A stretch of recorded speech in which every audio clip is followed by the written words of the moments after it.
Okay, good morning, everyone. I'd like to call this meeting to order. Ms. Huerta, would you please call the roll? Mayor Paulette Guajardo. Present. Council members Roland Barrera. Here. Sylvia Campos. Here. Eric Cantu. Here. Gil Hernandez. Here. Kaylin Paxson, she's going to be a little bit late, but she will be here. Everett Roy. Here. Mark Scott. Here. Carolyn Vaughn. Here. City Manager Peter Zanoni. Present. City Attorney Miles Risley. Mayor and Council, a quorum of the council and the required charter officers are present to conduct the meeting. Thank you, Ms. Huerta. So this morning, we are going to have a briefing. It's water workshop. We're going to go from now, 10:04, straight through to 2 p.m. We're going to hold our questions. We're going to hear the presentation through. So I ask council members to write down your questions. Then we'll go back. If typically what we normally do is we have every council member gets, 2 different opportunities, up to 5 minutes to ask questions. If someone needs a third opportunity, I will allow that, being this is a very important subject.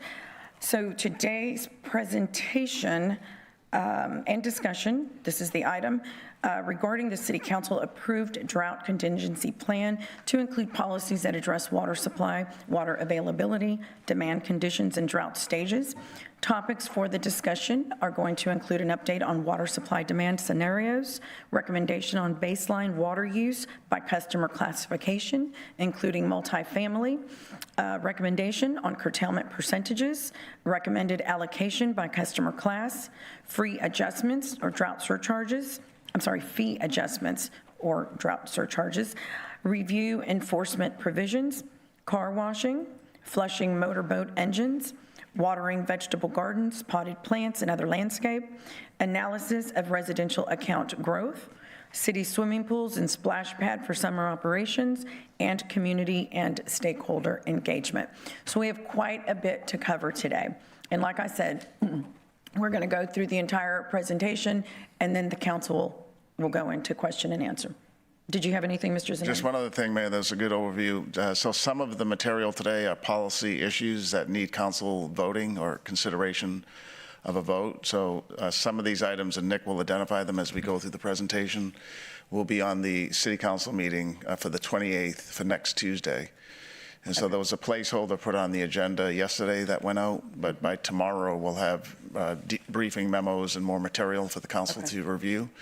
So some of the things like the curtailment percentages and reaffirmation of surcharges, those items and a few others will be on the council agenda, the business meeting next Tuesday for action. Perfect. Yeah, thank you. Thank you. Thank you very much. Okay, Nick, go ahead. Good morning, Mayor and City Council. Nick Winkleman, Chief Operating Officer, Corpus Christi Water. Before we start this presentation, I do want to thank the city staff, including many departments, not just CCW, who has worked very hard and worked over many weekends to put this information together, and will continue to do so as we work through these issues and this drought of record. And additionally, I also want to thank the CCW staff, which continues to work day and night to ensure our water supply is safe, secure, and resilient. Some third people that I do want to, the other part of the team is our professional consultants. And I want to thank, some of them are here today, Carollo Engineering, Mr. Jeff Stovall, PhD and PE is here today. He's helped us, and him and Michael Pinkney from Carollo continues to help us with the updates to the dashboard. They've helped us with data analysis as we work through the various customer classes, so we're very thankful and appreciative of them as well. Today, as the mayor introduced, we will talk about an update to the water supply dashboard and the demand, our recommendations on baseline, curtailment, and allocations, and I will define each of those 3 terms, as they are all very important. We will discuss drought surcharges, enforcement provisions, and of course, our community engagement approach. If we could, let's first talk about our updated dashboard. If you recall, the last time we talked about the dashboard, we provided a number of different scenarios to help us identify when the projected date of the level 1 water emergency would occur. The ranges of the time frame, they ranged from as early as May to the most optimistic case was never hitting the date of level 1 water emergency. We've worked with Carollo, with staff, to put together and update this dashboard, and we're excited to show it to you today. A couple of things that I do want to reemphasize. The level 1 water emergency date is when we are projected to be 180 days or 6 months away from not having enough supply to meet our demand. Doesn't mean we don't have water. It means we are 180 days where the current supply doesn't satisfy the demand of all of our customers. So when we look at the updated dashboard, and it's on the next slide, there are certain assumptions and parameters, so I do want to go through those. So the updated dashboard assumes no inflow from rain events in our western reservoirs. We know that has changed, and I'll give you some updated percentages just from today and tomorrow. It assumes a 20% curtailment from Lake Texana starting in August of 2026. That is the date that we were provided by LNRA last week when they were projecting Lake Texana to be below 40% reservoir capacity. That projection also assumed no inflows into Lake Texana. We are optimistic that they will continue to see some beneficial rain today and tomorrow. It assumes the Nueces groundwater program continues to operate, but we know the production can be limited due to the TCQ monitoring plan that's established in the bed and banks permit. Another variation nuance that I want to make everyone aware on the dashboard. This assumes that the conveyance line from the Western Wellfield to Owen Stevens is online in December of 2026, which means that 24 million gallons a day will be pumped directly to Owen Stevens. And that's important because then we don't have to, we're not affected by the 7% carriage loss in the river that typically we see, and then we're also not limited by the conditions of the bed and banks permit. The remaining water would then would continue to go into the river. It also assumes the use of reclaimed effluent starting in December of 2026. I do want to point out that our partners who we have effluent reuse contracts with are working very diligently to improve the completion dates of their project, and they're trying to move those projects forward as quick as possible. We're very appreciative of that. This is our updated dashboard model. As you can see, the projected date of level 1 water emergency is now September of this year, September of 2026.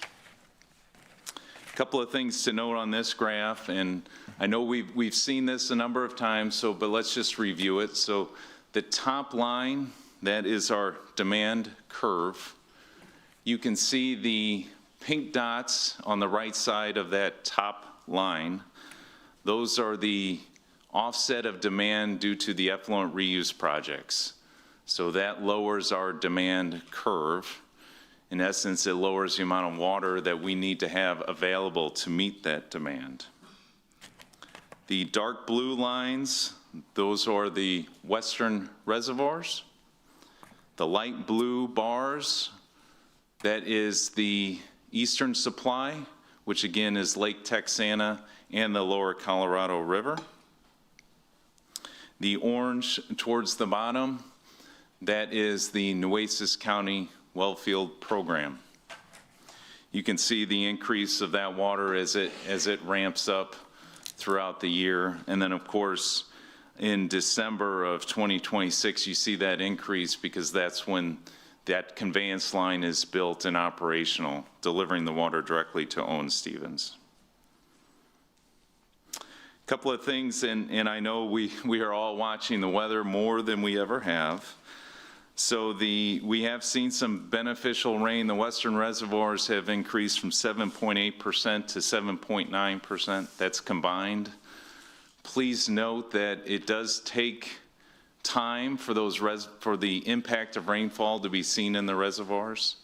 The beneficial thing about the rain over the last couple of days is it's more of a long duration rain, which helps saturate at the ground. We've also seen a 1 CFS increase in the Atascosa River just this morning, so that's good news as well. And then the Lake Texana, LNRA has reported this morning that Lake Texana is at 57% capacity.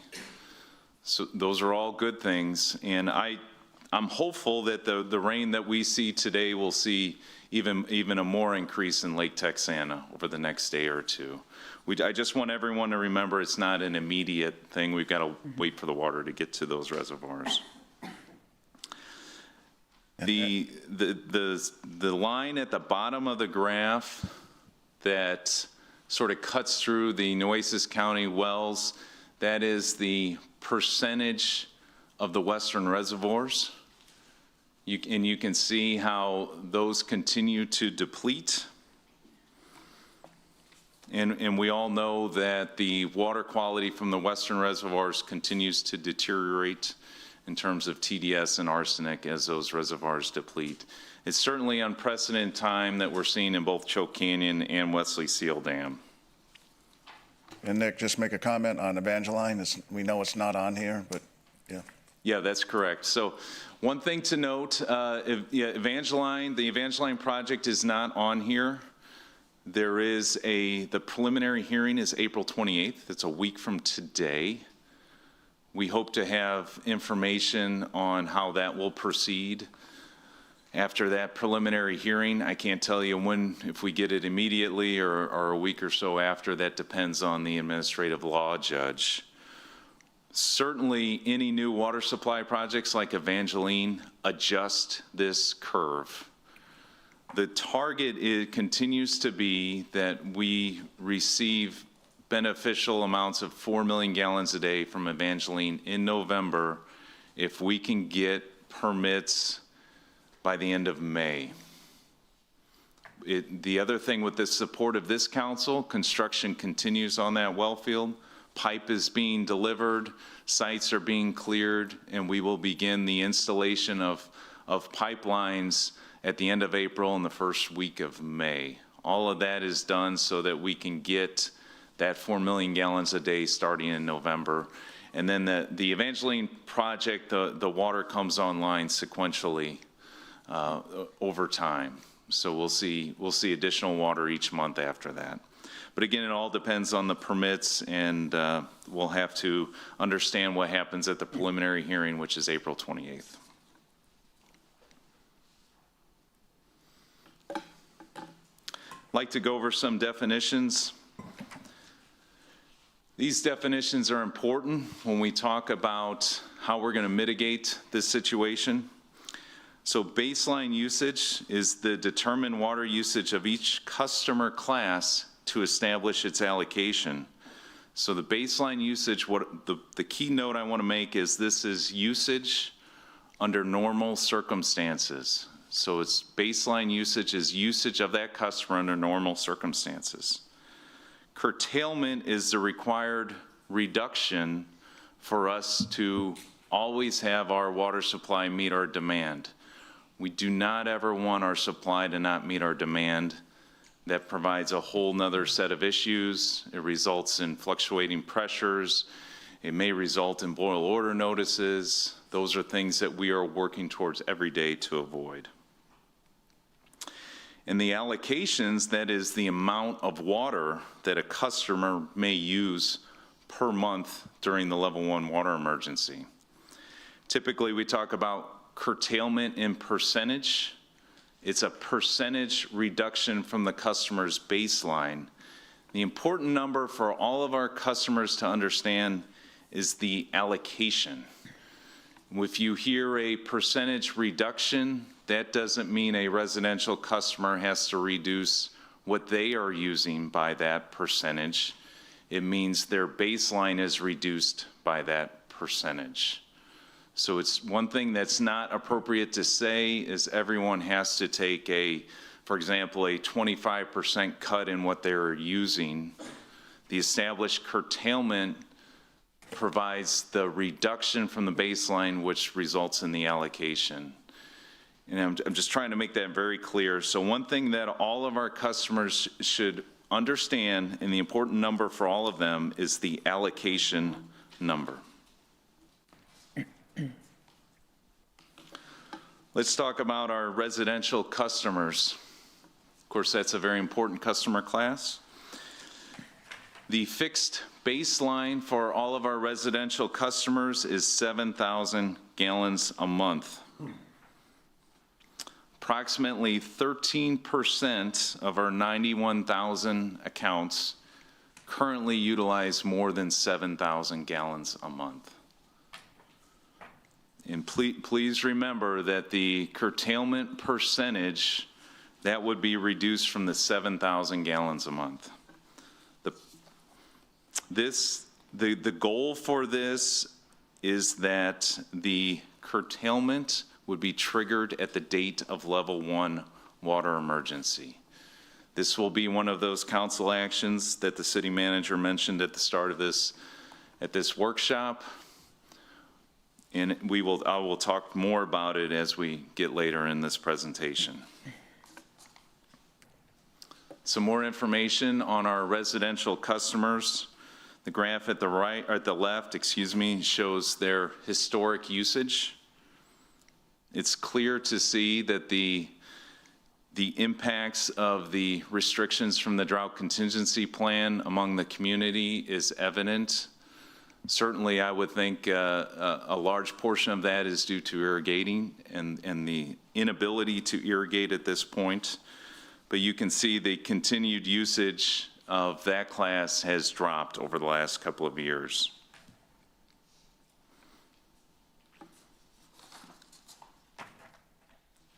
One of the questions that came up at the previous workshop is the number of residential accounts and how they have grown over the last couple of years. This chart does show the amount of accounts that we have. The increase from 2022 to 2025 is 2.4%, and the average annual increase over that time period is 529 accounts. One thing that I do want to mention at this point is in the previous workshop, we did talk about what a moratorium would be on new meters, and we went in detail on that process and essentially the ineffectiveness of a moratorium on new meters. I want to reiterate that city staff is not recommending at all a moratorium on new meters.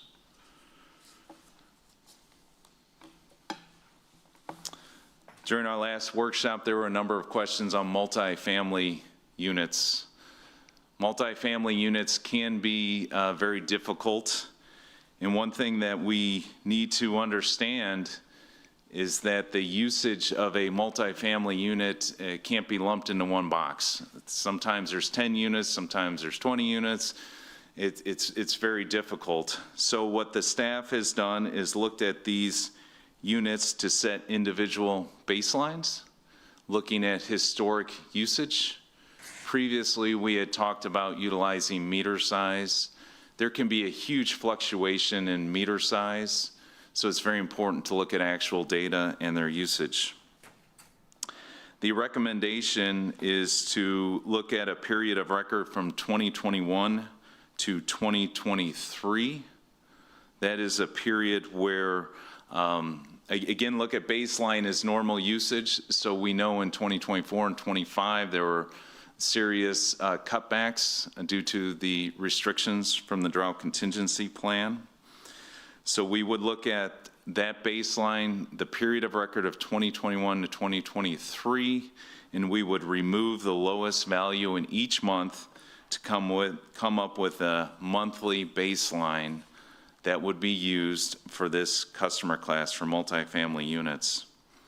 One thing that staff has talked about is if I'm an owner of a multifamily unit and I have 10 units and maybe during that period only 5 units were filled and now 10 units are filled, so the historical data may be artificially low, there is a variance process, and that's later in this presentation, slide 47 or so. So we would recommend, if that's the case of any multifamily unit, they put together their data and they submit a variance request. Here's an example of a 1-inch meter for a multifamily, for the multifamily commercial customer account. Again, you can see how their usage has also dropped.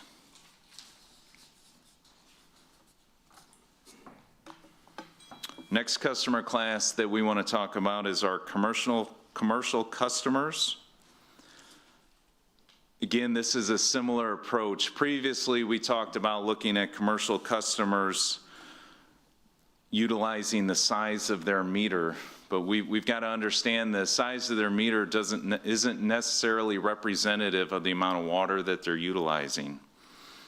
In fact, the meter size can have huge variances. For example, if you look at a 4-inch meter, that can provide as little as 10 gallons a minute or up to as much as 1,200 gallons a minute. So if you set customer baseline, commercial baselines on meter sizes, it would not be appropriate. So again, we need to look at historical data. The process would be similar to the multifamily. We would look at the data from 2021 to 2023 with the lowest value of each month excluded. Again, that would be utilized to determine an individual baseline of all our commercial customers. Attached are some examples of commercial customers. On the left is a 3/4-inch meter. On the right is a 3-inch meter. I think generally you can see that the amount of usage does decrease over time. One of the things that I just want to reiterate is the amount of water and how it differs through different size meters and the variability in that. So we absolutely feel it's more appropriate and the right thing to do to set up individual baselines for each of our commercial customers. The next customer class is our wholesale customers. We've listed our wholesale customers on the slide here. These are customers that CCW sells water to. They take the water and then they have their own set of customers that they deal with. They have their own set of customers which may include a set of large volume users, it may include a whole set of commercial users, may include a whole set of municipal users as well, and it can get very confusing. So what I really want us to understand today is that we need to focus as CCW on our customer classes. We've reviewed residential, we've reviewed commercial, and now we're looking at our wholesale customers. As you can see, we've got eight wholesale customers, and they are listed. And to just further my point regarding the complexity of our customers, and I apologize, the graphic on the left is a little bit complicated. But as you can see, the city of Corpus Christi supplies water to many different entities who then have their own set of customers, who then have their own set of customer classes. One thing I do want to point out on this slide, you do see the city of Three Rivers. Three Rivers is not a customer of Corpus Christi Water. However, we do have an agreement regarding the Choke Canyon Reservoir. Three Rivers does pay for a portion of our operational costs of Choke Canyon Reservoir because they benefit from the reservoir itself. That is the red asterisk that's on the slide. When you look at large volume users, and I think at this point in time, we have to understand the large volume users.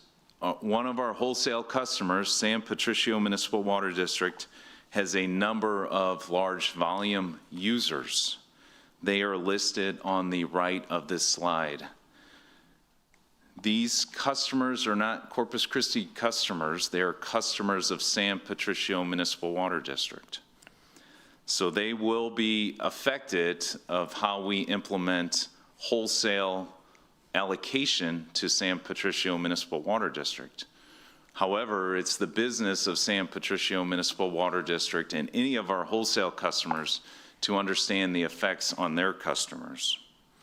The exact same thing can be said for South Texas Water Authority, for Alice, Mathis, Beeville, for Nueces County WCID number 4, and Port Aransas.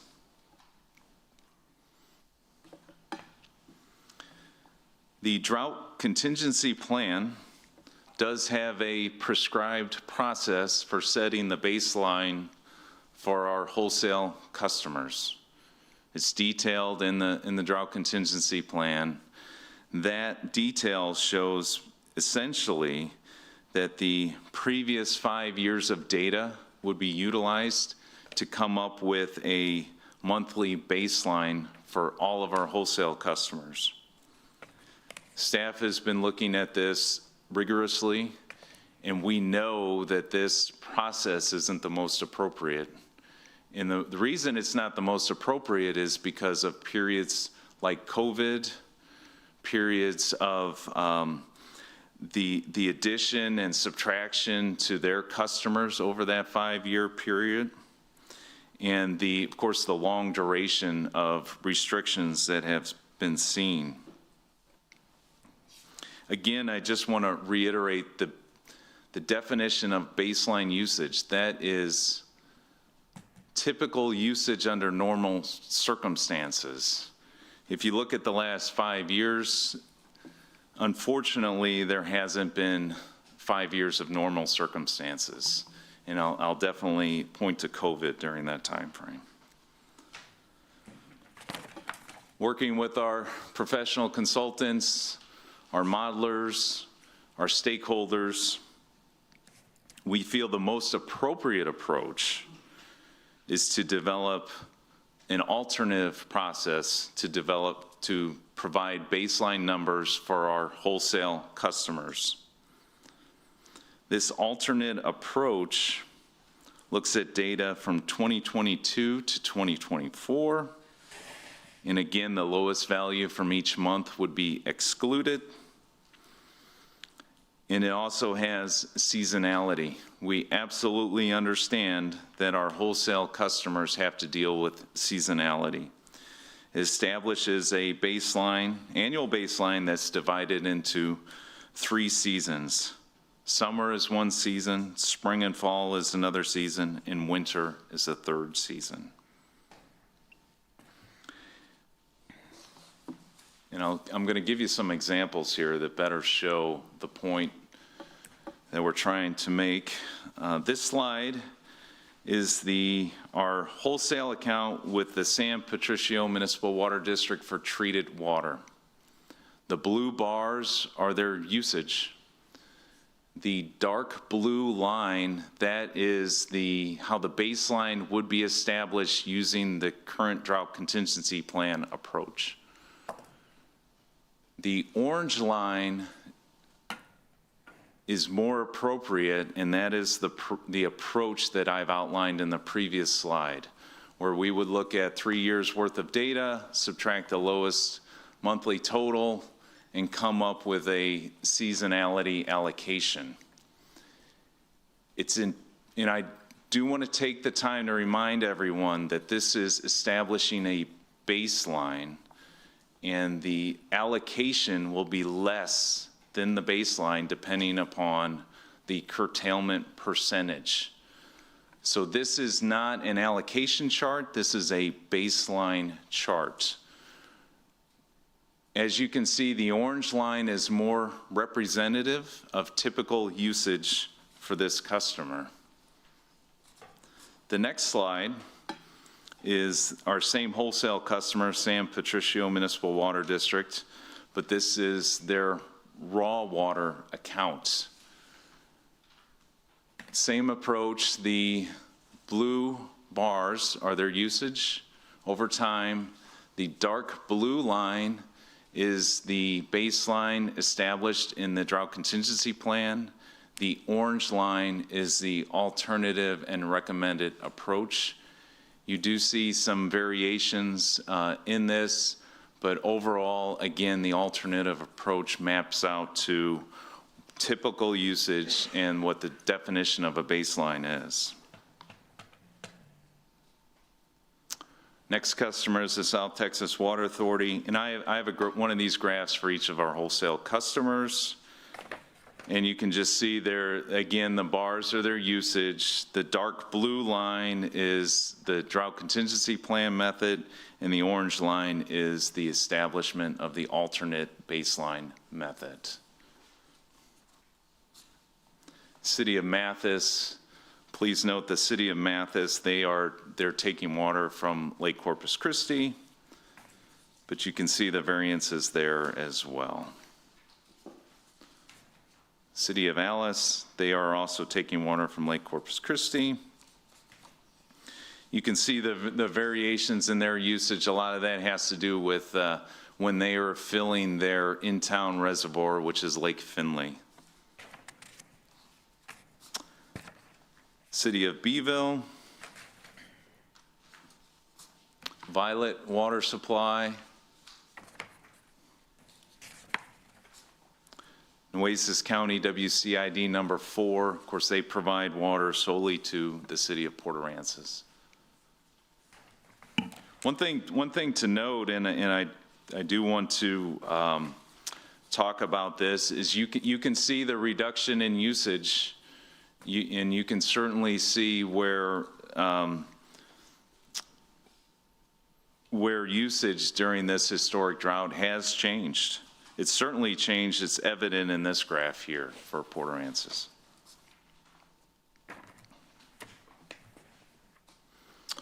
The next customer class that CCW has are large volume users. Those large volume users are Citgo, Flint Hills, Valero, Javelina, Calpine, Lyondell, Celanese, Coastal Bend, Y-Grade Logistics, essentially that's Phillips 66, STX Beef, and the Naval Air Station.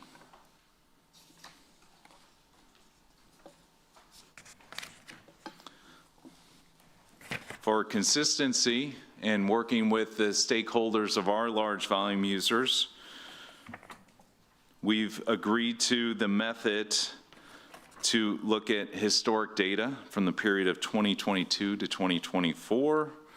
It's the same thing as our wholesale customers. We're setting up seasonality because we know operations are different in different seasons for these customers. We remove the lowest value of each month. That is due to operational decisions. It might be, in this case, it might be a plant shutdown. It might be repairs they're making or upgrades. So again, we are looking at, we're trying to develop the most appropriate baseline for all of these customers. And again, baseline is their normal usage during typical time periods. And I will go through the data for each of our large volume customers. And it's the charts are the same for each of these customers. You can see on the left is historical data, in the middle is a seasonal evaluation, and on the right is the establishment of their baselines.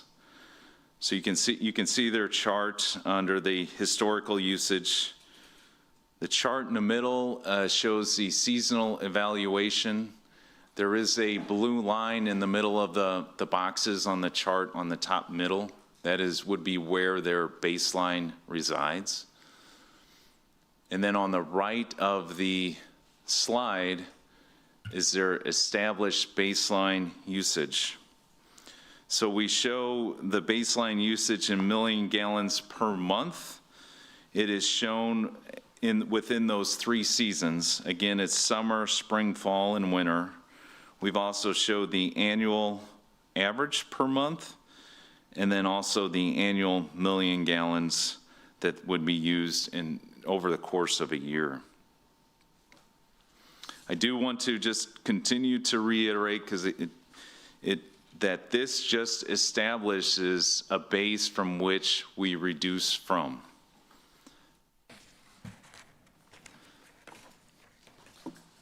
Next customer is Flint Hills Resources. The slide is the exact same. You can see the seasonality, the allocation set up per season. You can see their annual allocation and also their annual allocation for the entire year in millions of gallons. The evaluation, again, the charts in the center show where the baseline resides within their typical usage. And you can absolutely see there's definitely seasonal fluctuation in their operations. Next customer is Valero. You can absolutely see the same setup in this case. Javelina. And especially as we come across Flint Hills and Valero, it's important to note that they, and maybe just to reiterate, I stated earlier, that they are working very hard to deliver their reuse projects ahead of the original estimated schedule. We have Calpine, followed by Lyondell, followed by Celanese,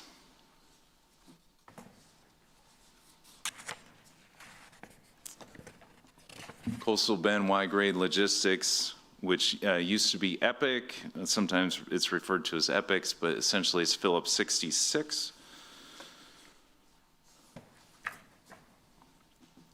STX Beef.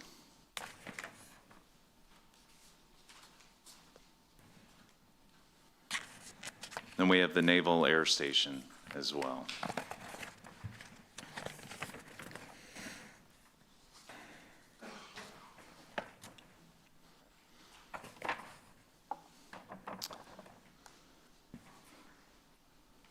So just to refresh and reset ourselves, this is the updated dashboard showing the projected date of the level 1 water emergency in September. Staff is working every single day for this not to happen.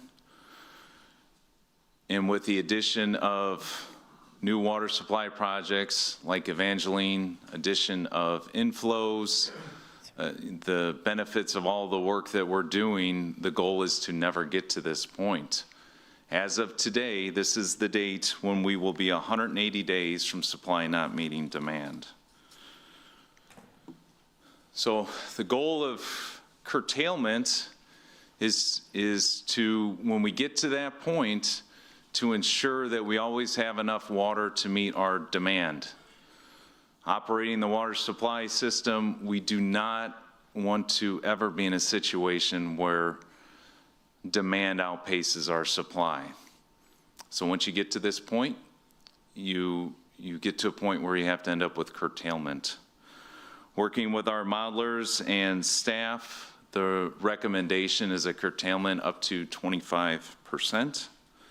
As you can see, if you compare this dashboard curve to the previous page, you can see what that does, and it secures that we do not get into a point where demand outpaces supply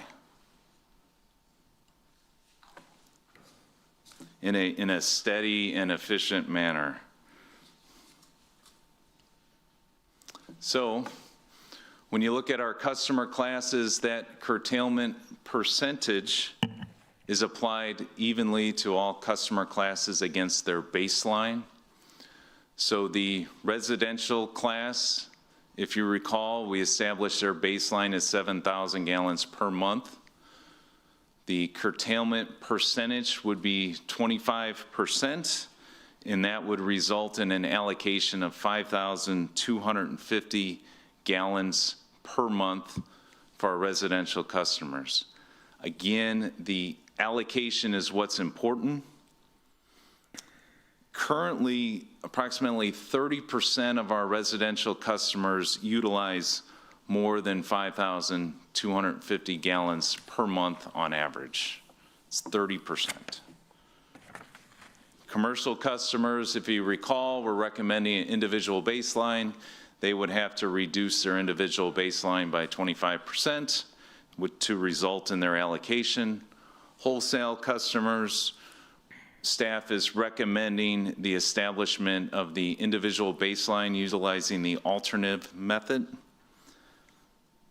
They would also reduce 25% from their baseline to get the allocation. CCW's large volume users, we went through the establishment of that baseline. They would have to be reduced 25% from their baseline as well. As all of the City of Corpus Christi municipal accounts, we will look at each of the accounts, set up individual baselines, and they would also have to be reduced by 25%.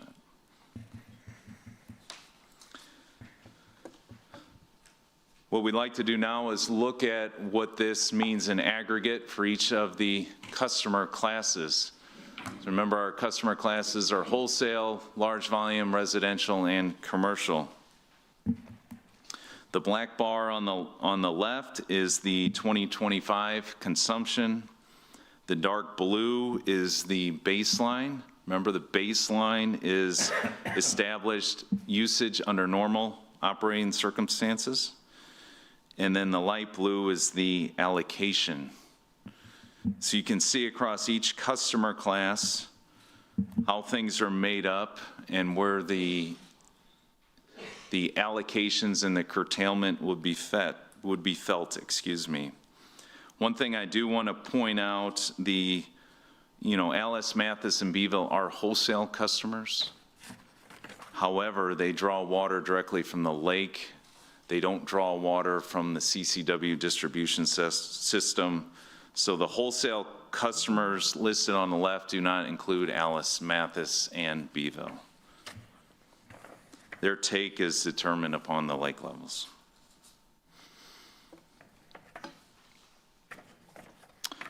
So this is essentially the curtailment volume under each customer class and the aggregate of all. The curtailment across all the wholesale customers combined,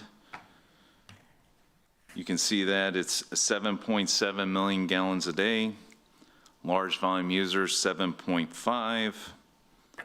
Our residential customers are below, their average is still below the allocation amount.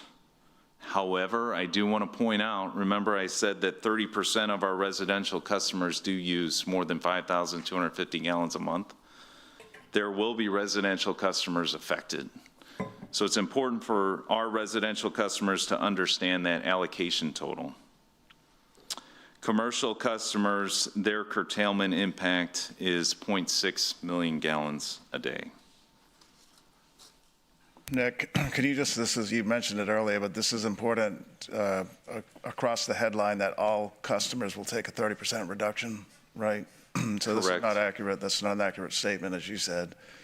So customers today that are already below the allocation will just continue their water use patterns without a 30% reduction. Is that right? That's correct. They will not see an impact. It's very important to understand that the percentage, and we're recommending 25%, is taken off of the baseline and it results in the allocation.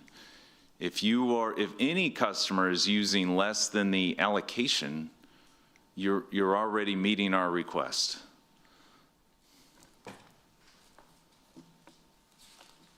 So and just to clarify, so if a customer is using less than the allocated amount, they are not cutting back by the 25%. The 25% just gets us to that allocation amount. Baseline minus curtailment equals allocation.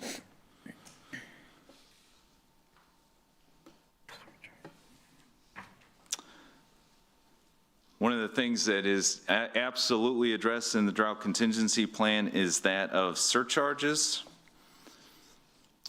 I would like us to look at surcharges and allocation as something different. They are separate measures. The surcharges are a monetary incentive. Allocation is when we allocate water, we tell you what your water allocation is.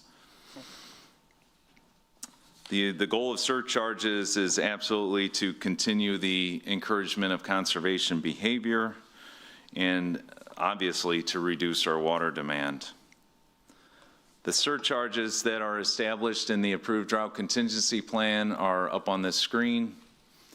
For residential customers, it's an additional $4 per 1,000 gallons over 7,000 gallons. So if you're a residential customer and you use 8,000 gallons of water, you are paying an additional $4 a month. You will see that on your bill. So the $4 isn't applied to the initial amount, it's only applied per 1,000 gallons over that 7,000 threshold. Commercial users, it's an additional $4 per 1,000 gallons over a threshold of 55,000 gallons. The non-exempt large volume users, it's $12 per 1,000 gallons over 12.8 million gallons. Wholesale customers are an additional $4 per 1,000 gallons over 25% of the 12-month average prior to March of 2024. So this is, when we think about the calculations and the determination, there's a different structure for surcharges. This structure is clearly identified in the approved drought contingency plan. And this is essentially how it reads. To the city manager's point earlier, this is an item that council will have to approve. Staff recommends approval of surcharges. And this is an item that will have to come to council for your approval.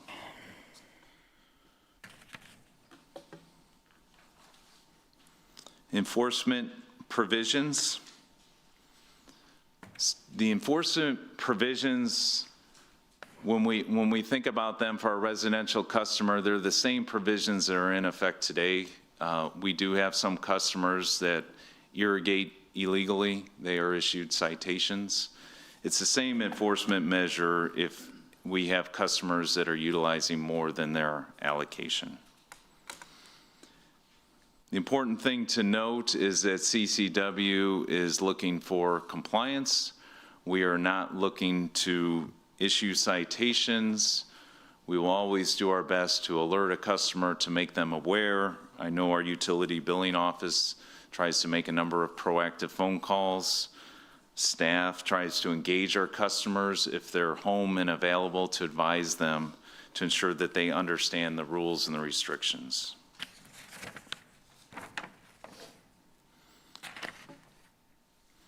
The enforcement, so CCW has 3 water code enforcement personnel.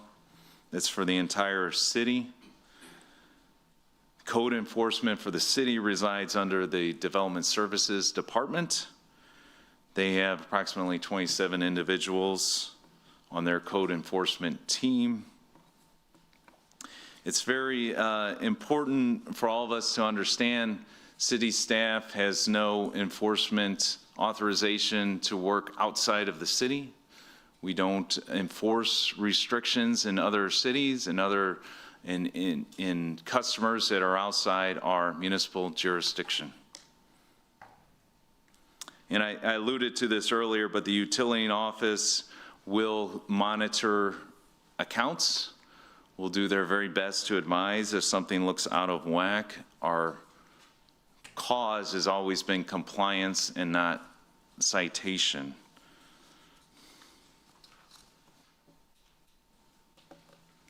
There are exemptions and variances. This process is established in the drought contingency plan. We absolutely recommend that there are situations that will come up.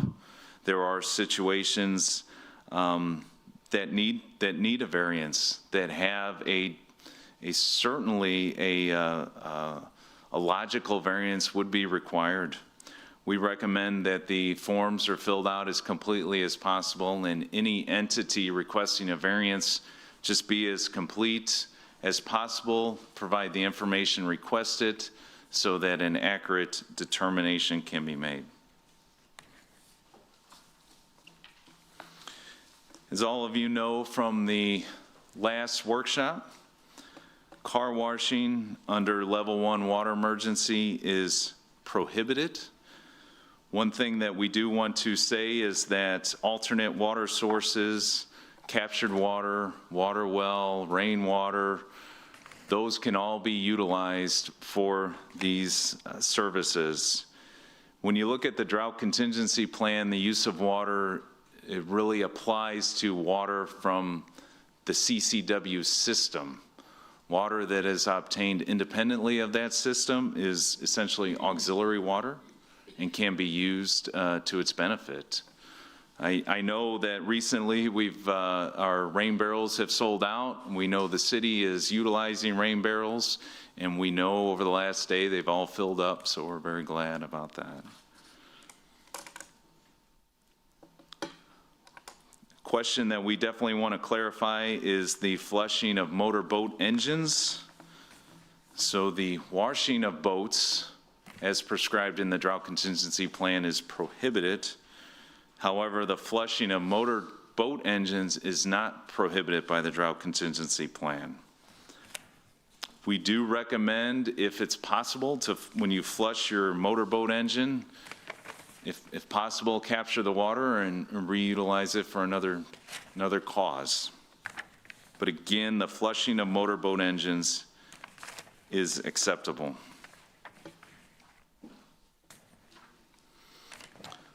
Under level 1 water emergency, the irrigation of landscape areas is prohibited. What is acceptable is watering potted plants. This can be potted vegetable plants or potted any other kind of plant.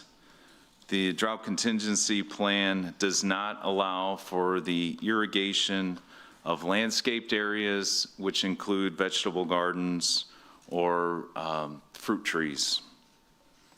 Alternate sources, auxiliary water, can be utilized to fulfill this demand.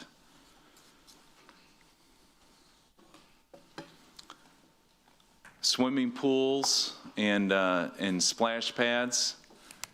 So when you look at swimming pools, and I'm just going to read it for clarity, the filling, refilling, or adding of water to swimming pools, wading pools, jacuzzi-type pools, and hot tubs is prohibited except to maintain structural integrity. This is from the drought contingency plan. We know that pools are a significant investment for homeowners, and we know if they aren't filled, there could be structural defects occur to that pool. That is the intent of how the drought contingency plan was written. And with that, I'm going to turn the next slide over to Mr. Michael Dice, who's going to talk about the city operation of our city-owned pools. Thanks, Nick. Mike Dice, Interim Assistant City Manager. So with the city swimming pools and splash pads, we are looking to reduce operations of all the city pools, but maintaining all city pools being open. Splash pads will be a similar process to what we had last year. That would be open Friday, Saturday, and Sunday, again with some reduced hours. Ultimately, all city pools will have covers, and we already utilize an evaporative prevention method in the water itself, and those pool covers should be delivered within the next 3 to 4 weeks, so we're being proactive in that. And that plan will be coming out soon. Yeah, Michael, just go over the first bullet again. So each of our pools has different days that they were open last summer. Correct. So that same daily schedule will be in effect this summer. It'll be exactly the same with just the reduced hours. So we'll reduce operating hours by about 25%. Correct. So we can get those pool covers in place, especially at peak times, to make sure we're not having the evaporation. Right. So like West Guth Park last summer was open 5 days. Yes, Bill Witt was open 7 days. correct. Those are just two examples. So West Guth will be open 5 days this summer. Yep. The number of hours in that 5-day period will be less. Yes, sir. Yes, sir. Thank you.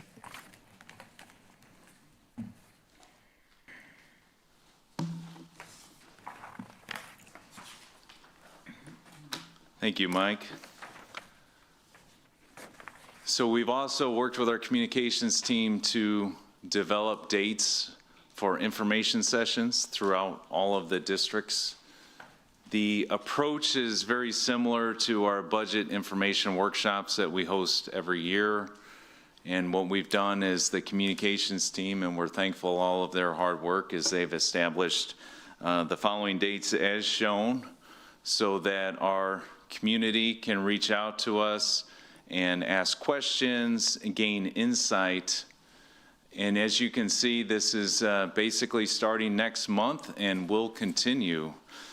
One thing to note, and I think these sessions are very critical, is we know, and I want to reiterate, the water supply dashboard, it's dynamic. The dashboard presented today was finalized on Saturday. We know there are some changes. You know, one of the most impactful changes could be additional supply and inflow to Lake Texana. And if you recall, that dashboard has a 20% reduction starting in August. So if that gets pushed back, there's got to be updates to that dashboard.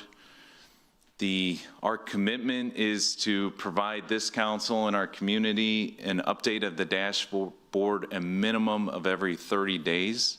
It may be less than that if there's significant events that affect the dashboard either way.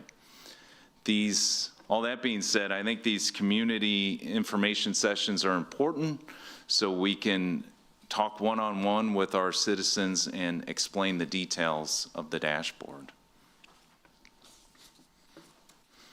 With that, Mayor and Council, that concludes the presentation, and the staff and I, we stand by for questions. Thank you. Nick, thank you very much for the exactly 1 hour presentation. Yeah. It's a great presentation. So I have some concerns regarding a few things, but the residential part of this. So the plan seems to be, it's being applied uniformly in terms of residential. And so I don't see in this presentation where we have a mechanism for our residents to be informed or to communicate or to know, where am I in my allocation? And actually, let's back up. What is the allocation? So you have the slide that shows the 7,000 baseline, 25% curtailment, which equals what? 5,250 gallons per month. Okay. So my concern is this. Page 44 shows that if you have a second conviction, that could result in discontinuing your water service. That's extreme. I could never support that, to turn someone's water off. If there isn't some mechanism outside of me walking out to my meter and writing down where I am, I feel like we're missing something here. These are the summer months. You have kids coming back from school. You have water usage increasing just because of household members, right, possibly increasing. So my concern is the resident. How do I know if I typically use 6,000 gallons of 6,000 gallons of water, and I'm being asked to come down to 52, and my household membership could increase, or just because it's summer too. How are we going to create a buffer to help our residents know I mean, they can't be calling in every day and saying, what is my usage today? I think that's very important, because I think, again, this is being applied uniformly. And if you have you have older homes, toilets that leak, and I know we're not trying to, it's difficult to address every single thing, but the main thing would be communication, to let people know, here's how we're going to help you go from your typical usage to what we need you to be at. And I would strongly, honestly recommend that we propose a voluntary conservation program that empowers residents to better understand what their water usage is and gradually reduce that water usage to X, right? So we dedicate June, July, and August to extreme education and outreach so that people understand you may be conserving, they have to because of where we are today, but we're going to ask them to move that even further. And if we start today and we ask them to abide by, I mean, we'd have to create a program. I just think that would help them.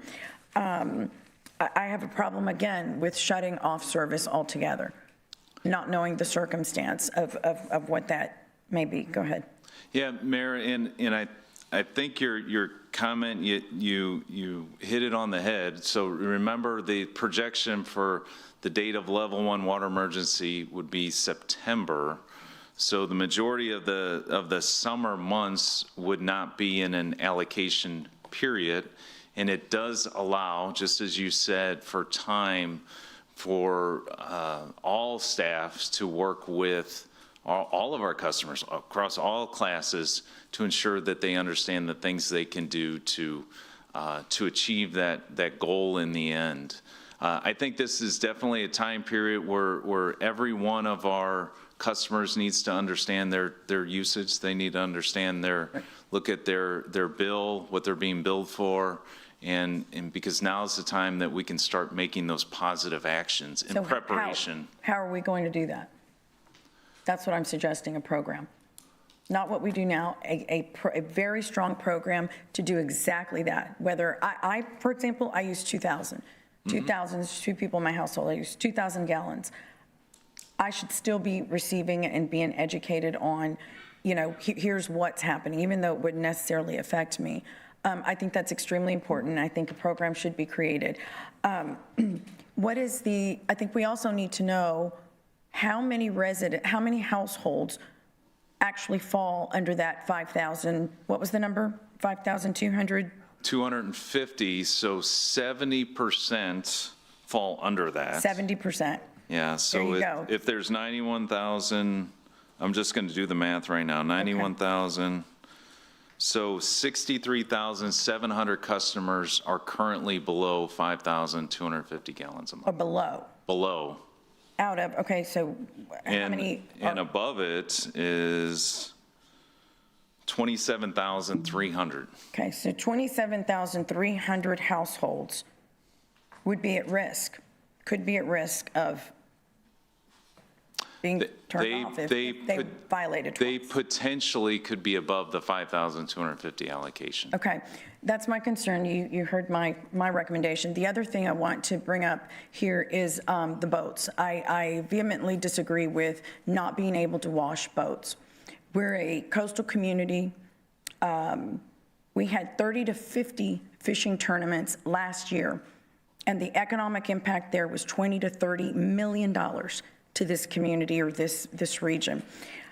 The average cost of a used boat runs $50,000 to $150,000, and the average cost of a new boat runs $120,000 to $300,000. The cost to upkeep any one of those boats in that range is about 10% of that value. We can't say you can refill your pool to maintain the integrity, the structural integrity of the pool, but you can't wash your boat off to maintain that same structural integrity of the boat, because both are huge investments that people make. So I disagree with this. I think this must change. We have to figure that out. Thank you. Councilwoman Paxson. Thank you, Nick, for your presentation. Super information dense. I appreciate it. I, for one, super appreciate having those figures based on some of those large volume users towards the back, so thank you for providing that. I think what I'd like to know is, looking at those graphs that you have around page 19 and forward to some of those large volume users, where you have a dark colored line that represents the current drought contingency structure for baseline, and then you have an orange line for the proposed new formula, right? Correct. Do we have a chart similar to that that demonstrates the same year usage trends in the residential class? Right, I don't have, well, if you go back to, let me pull up the slide. If you go to slide 7, and maybe we can bring it up on the screen.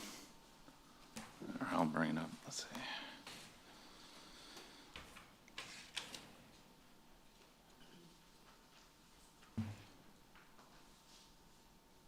Slide 7.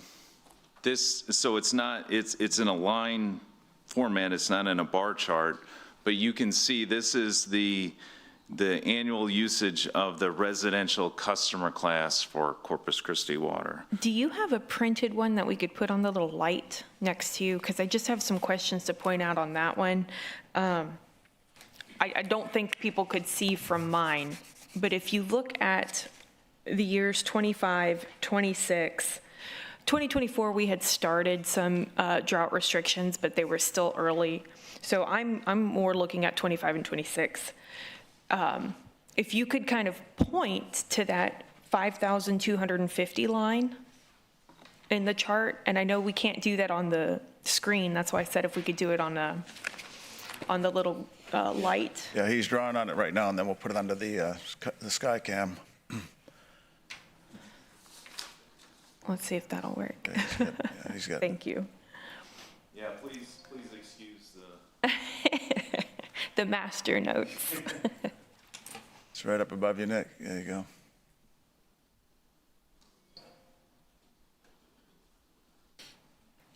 Awesome, thank you. Yeah, that's a great line. Okay. So the black line is approximately, please keep in mind, Hey, Nick, put that speaker on right there so people can hear. No, the one right by you. Yeah, there you go. Okay. Yeah, the black line is approximately 5,250 gallons a month.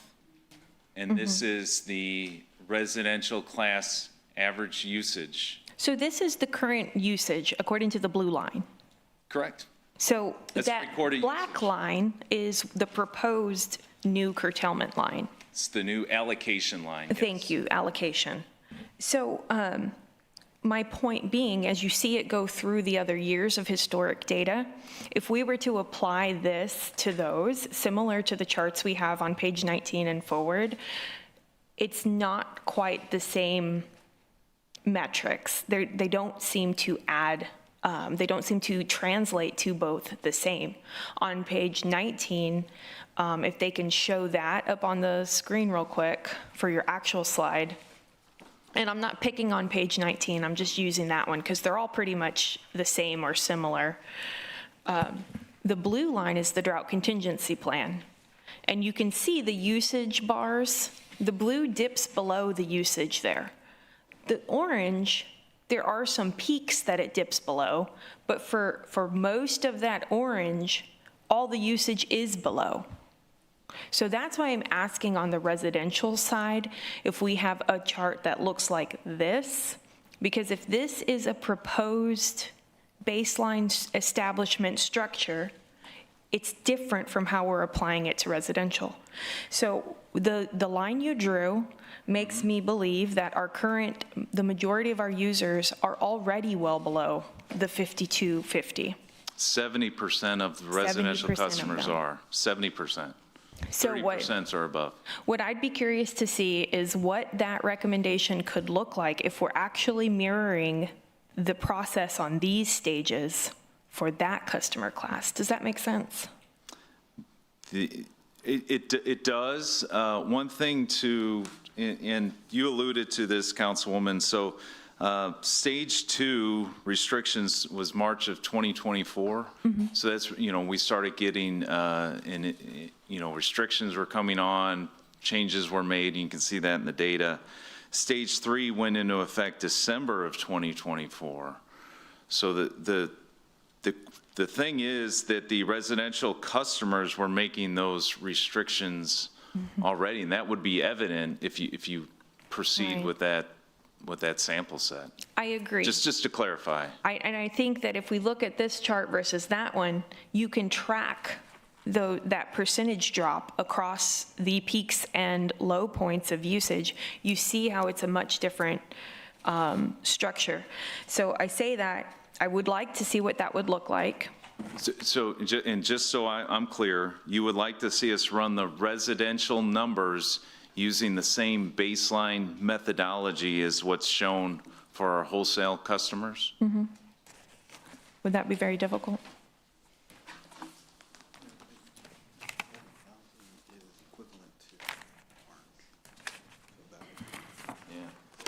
Yeah, okay. So what Esteban told me is the 7,000 is basically that orange line. It would be the orange line in the new graph. But I understand what you're asking. We can do Okay. that. So my next thing, on this 52, what the messaging that we're saying is 7,000 is the baseline. I think what we need to do is kind of embrace that 5250 if that's the target, because what I still hear, even though we've said it throughout several meetings, what does that percentage mean? What I'm still hearing is the 7,000. And I think part of that could be why we're still hearing that confusion, because I still get a lot of questions if I go, if I'm not, where am I going to be charged for use? So I think that we should be very vocal about that number, the 52. What I also think is if on our actual utility bills, when we start this process, maybe for the first 2 or 3 bill cycles, include in there, show our math. This is how we got to the 52 number. This is your snapshot bill. This is your average, and this is the reduction type of thing as a residential user. And then I do think we need to develop a resource for Q&A. So as the community has questions, because we hear this all the time, but we still have questions. They don't hear it all the time. And we can establish, what I'd like to see is a real good guideline on our customer service protocol is when they ask these questions, here's their resource and here's what we say, those kinds of things. Yeah, and Councilman, I guess I want to underscore that. Yeah, the allocation number is absolutely what's important. Today, we wanted to show you how we got there, but then going forward, that's the critical number. Yeah. Councilman Cantu. Thank you, Mayor. First of all, cutting the hours of the pools, I'm not for that. I mean, Corpus Christi has issues right now with gun violence for kids, and cutting hours for pools, I think that's just out of line. It's not the family's fault. It's not the residents' fault that we're in this situation. And cutting back on hours on pools and splash pads is not a good idea for this community. I think a lot of children look forward in the summertime to go to the pools, and especially the brand new pool that Gil Hernandez built. It's a beautiful pool, and cutting hours, it's not right. Second, these surcharges, I just feel that the residents are the ones really paying surcharges. What a large volume user uses over 12 million gallons a month? Because my understanding, what I see, really, there's ExxonMobil, it's the only one, but everybody else is below that. So, Councilman, and I am glad you brought this up because I want to be clear about it. If you look at the page I just brought up, which is page 25, these are our large volume users. Every one of those, except for the bottom two, pay the drought surcharge exemption fee. So under level 1 water emergency, on their large volume accounts, they will not pay a surcharge. One distinction I do want to make is some of them have commercial accounts as well. Those are smaller meters going office building, things like, they would pay surcharges on their commercial accounts if surcharges are approved. I just feel that the residents are just taking the heat on it. I mean, it's always the residents who has to pay or not water the grass or whatever the case is, it's upsetting. On the commercial accounts, what is the average user for a restaurant uses a month for water? Do you know? I don't have that information with me. I do know there are variances in restaurants. Yeah. And a lot of it has to do with not just food service, but the amount of business they have. So I can get you that information, but I don't have it with me today. Where are we with contracts for the refineries? Are we still working on the contracts? We are hyper-focused on contracts, especially in regards to reuse, because that will directly offset our demand. So this council approved some excellent contracts with Valero and Flint Hills. We are currently working with some other large volume users to further utilize our wastewater effluent to bring those water supply demand numbers down. So that's critical because that helps us all. And the one thing I can say is we're fortunate because those customers can take large volumes of effluent water, and we're not forced with having to treat effluent and use it as potable water like some cities have to. Back on the pools, what was the hours you guys were considering? I'm going to let Mr. Dice. So we were looking at a 25% reduction to kind of mirror what the level 1 emergency would have. So as an example, most of the splash pads, 8 to 8, it would be a reduction to 9 hours in that day.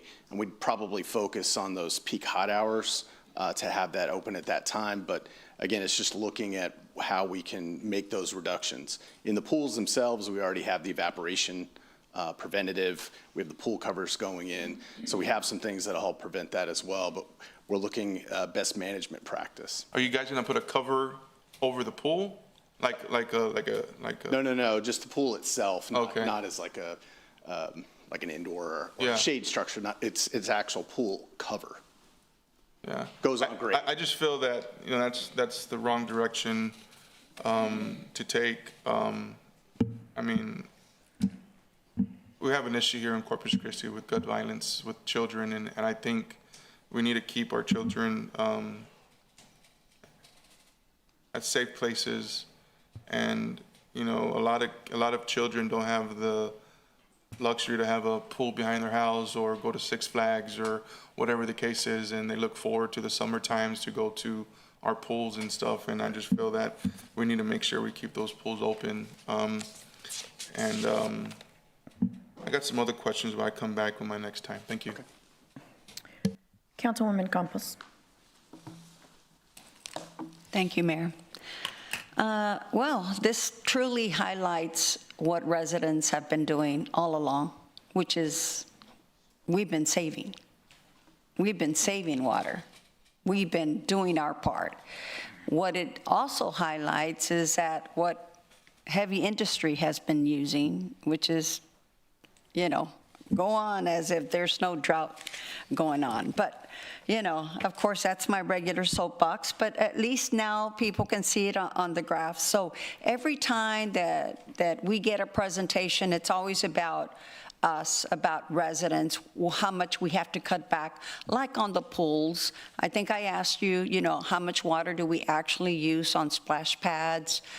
And I asked you, I didn't ask you about the pools, but I still would like to hear that, because I've heard a number as to one of these industries that uses, they could cut back 20 minutes, and it would be the same type of amount of water used for one or two of these splash pads. So can you confirm that? Correct. So splash pads use about 300 gallons per day. 300 gallons per day? Correct. Okay. Total usage with splash pads and pools for the 71, 73-day summer season is about 1.8 million gallons. 1.8 million.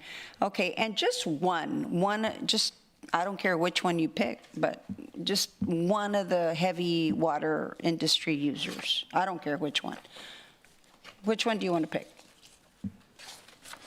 And I'm not, I'm not trying to pick anybody, but let's go with Javelina. We hardly ever hear about Javelina. How much do they use? So they are, excuse me, Councilwoman. It's like 2.5, right? How many? Jeff, can you answer that for me? 1 million gallons per day is what my neighbor just told me. Is that about right, Nick? Yeah, it sounds, but they're a lower user. Yeah, so 1 million gallons per day, that's just one of them. Because I know the other ones use way more, and I know that Gulf Coast Growth Ventures, I think, uses like, I don't know, 12 million per day. So, just night and day, how much water they use in comparison to what us humans use for our consumption. But, okay. So thank you for letting us know how much water our pools and our splash pads use, 300 gallons per day. I also wanted to ask about the, let me see, I wrote down some page numbers.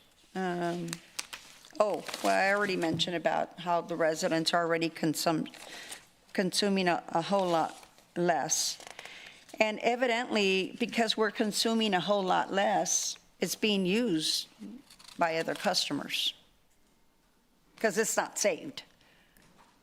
You know what I'm saying? We're allocated 7,000 gallons per day for, 66,768 customers?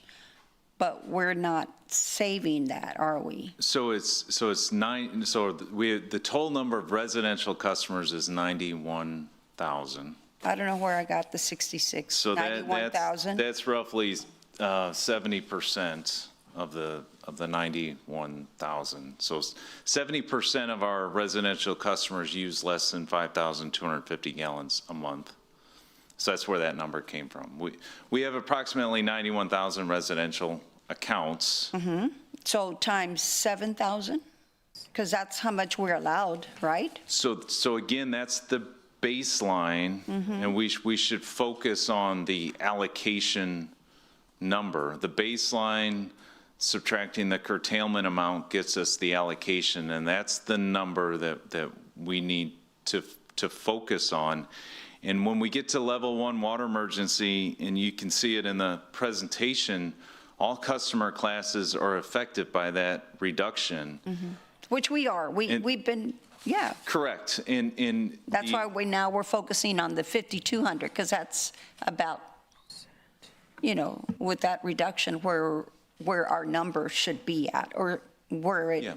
right. You Okay. can see in terms of total volume, the amount of reduction provided by wholesale and large volume far exceeds any other customer class Okay. by magnitudes. Okay. I also wanted to ask you about the, I guess, page 43 maybe, or where you're having the community involvement. Why is it that District 2 is like the last one for one thing? And what exactly are we expected to receive for these community water information sessions? What are we looking at? So how I envision it is we will provide an update on the dashboard, an update on the date of the level 1 water emergency, an update on our water supply projects, and we will be absolutely available to answer any questions that any of our citizens have. Well, I was just checking to see if District 2 still has the highest population of all the districts, and the last I just read was, yes, we do. So why would we be the last ones? We have over, I think, 66,000, maybe that's where I got it, 66,211 when the last redistricting was done. But yet we're the last one, and I see that Districts 1 received 2 sessions. District 4 also has 2 sessions, but yet District 2, being the last one, only has 1. Is there something, am I missing something? If I could just comment, I'm not responsible for the dates of the sessions or setting them up. I will tell you that this procedure follows our budget workshops, which we did, last budget season as well. Well, that's a good, the setup has worked, and I think the plan was just to follow. Well, I think it needs some looking at. I think we need to change some of these dates. I think that District 2 are very, very much involved, as I don't know if you pay attention to our public comments, but I don't think that's satisfactory, and I think we need to change that. Let's see, page 47. Okay, well, I'm glad that like I said, our residents are really good about, saving water. As a matter of fact, you mentioned that rain barrels were sold out. Yay for us. But does that mean we're going to be receiving more rain barrels? There's another order placed. Okay. Do we know when that'll be expected? Okay. So just so everyone can hear, approximately 500 rain barrels will be delivered either Monday or Friday. Okay. The dates depend upon shipping. Okay, sounds great. Thank you. Councilman Hernandez. Thank you, Mayor. You excluded the Evangeline project pending the court case later this month, correct? Well, we excluded the Evangeline project because we don't have the drilling and the transport permits yet. The preliminary hearing is set for April 28th. Okay, that being said, if we included it back in, how much would that delay the curtailment or the announcement for water emergency level 1? So I don't have that specific date, but it would absolutely push it back into next calendar year. Yeah. Into the next year, okay. Yeah. And it would, Evangeline would continue to provide more and more water as time went along, all things being equal. Right? Correct. It's a progressive approach, and as those wells come online, it makes its way into the system and continues. Okay, and then for reuse, and I'm using your memo that you had sent out on Friday. Yeah. Okay, for time frames of when water's delivered. So you have the Evangeline groundwater delivering 4 million gallons initially in November of this year, and then 1 million in December for a total of 5 million for this year. Yeah. Roughly, maybe $1 million or $2 million difference, right? You also have reuse with Flint Hills Resources having 1 million gallons associated with their project at Allison. Now, we had a conversation about Valero and their productivity in getting the water line, and you said they would probably have that by the end of this year. No, they are moving as quick as possible. I know within the next couple of weeks they're having material delivered. I don't have firm dates from them yet on when construction will be complete, but they are working as hard as they can.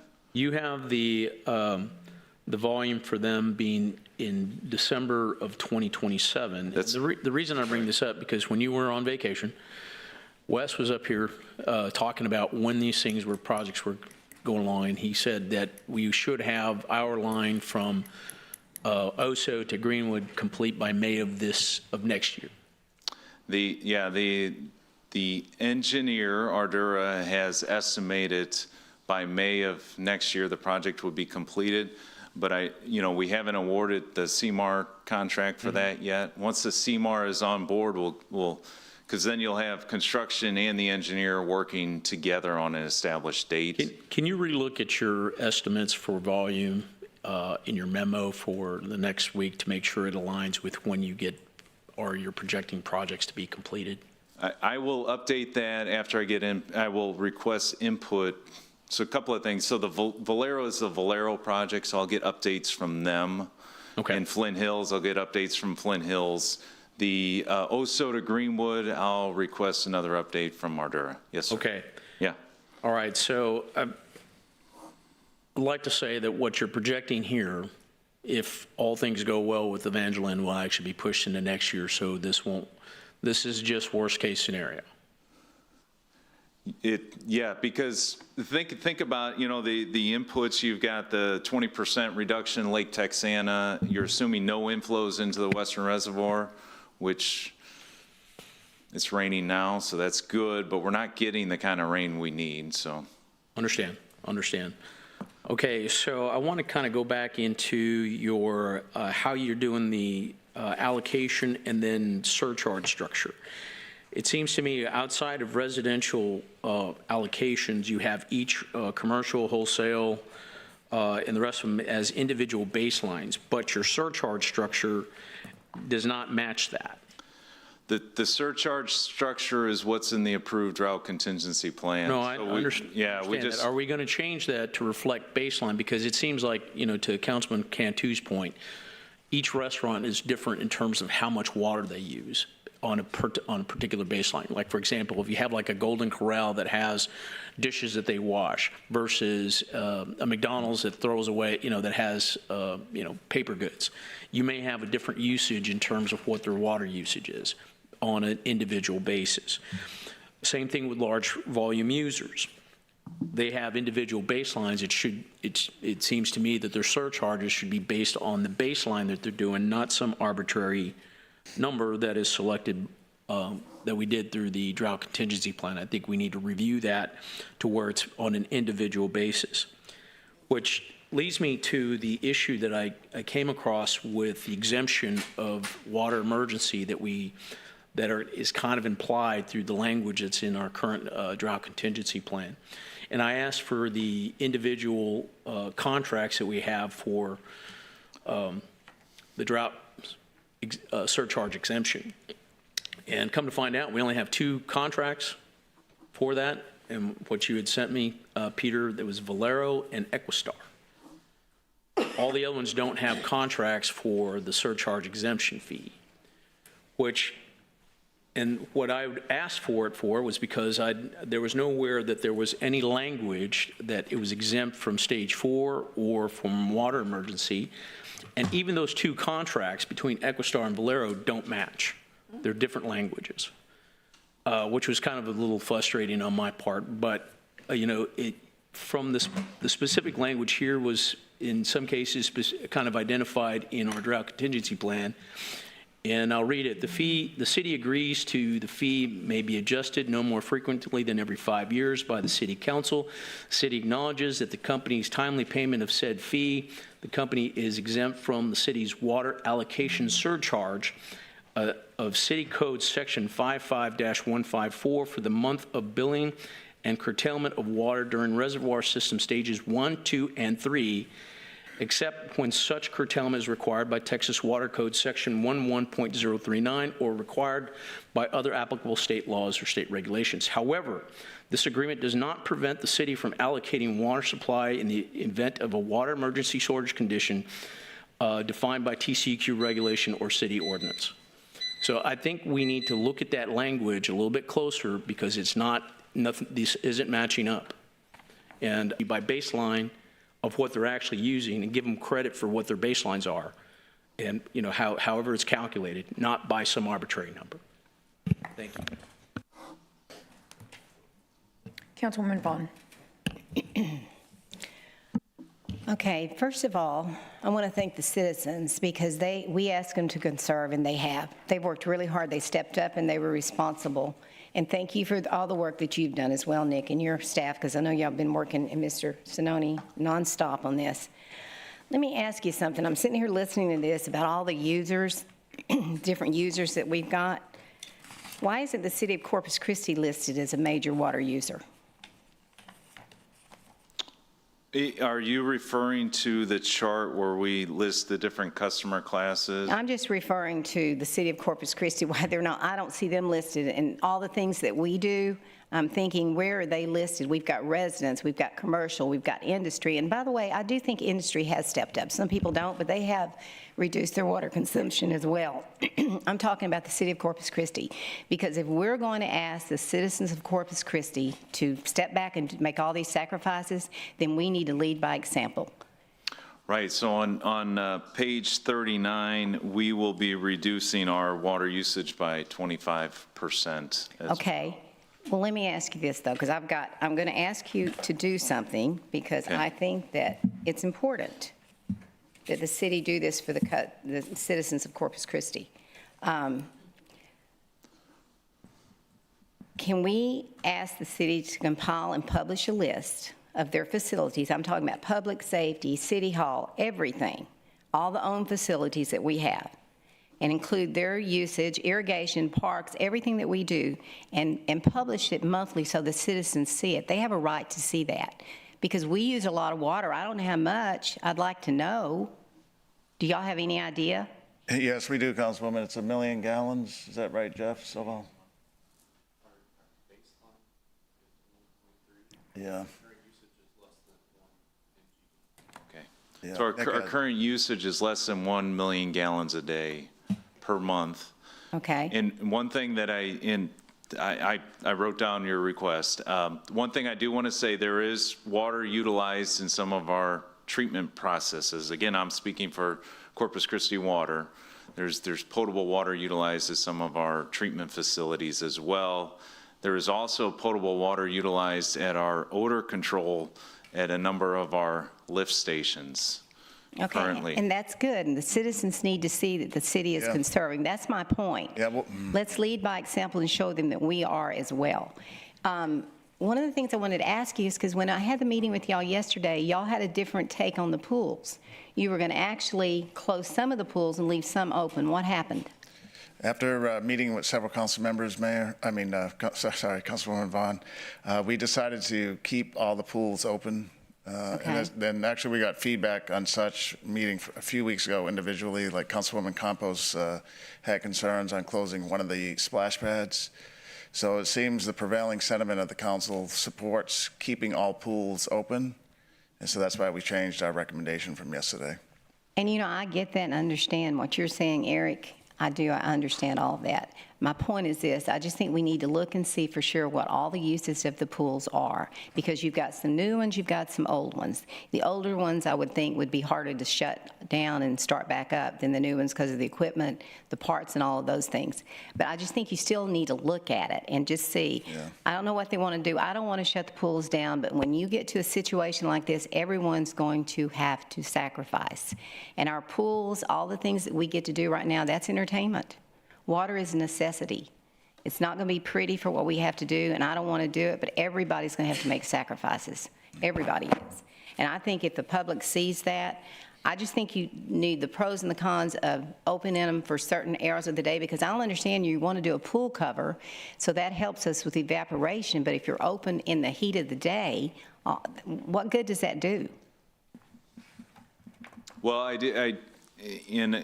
Mike they have an analysis of all the pools and how much water they use. I don't know if you want to speak to that.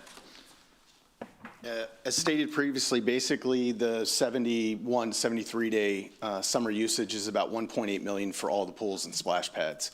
So what the pool covers do is, again, it's another method of preventing the evaporation.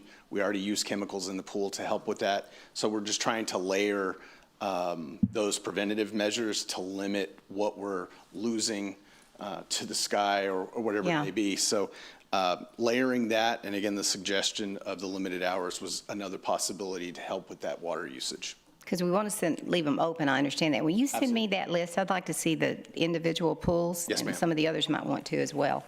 Mayor, I'm going to have some more, the surcharge. That's what I was going to ask you. the surcharge, is that just for 1, 2, and 3? Let me find my notes. For stages 1, 2, and 3, the emergency doesn't count? Does emergency 1 count when you have to go to that?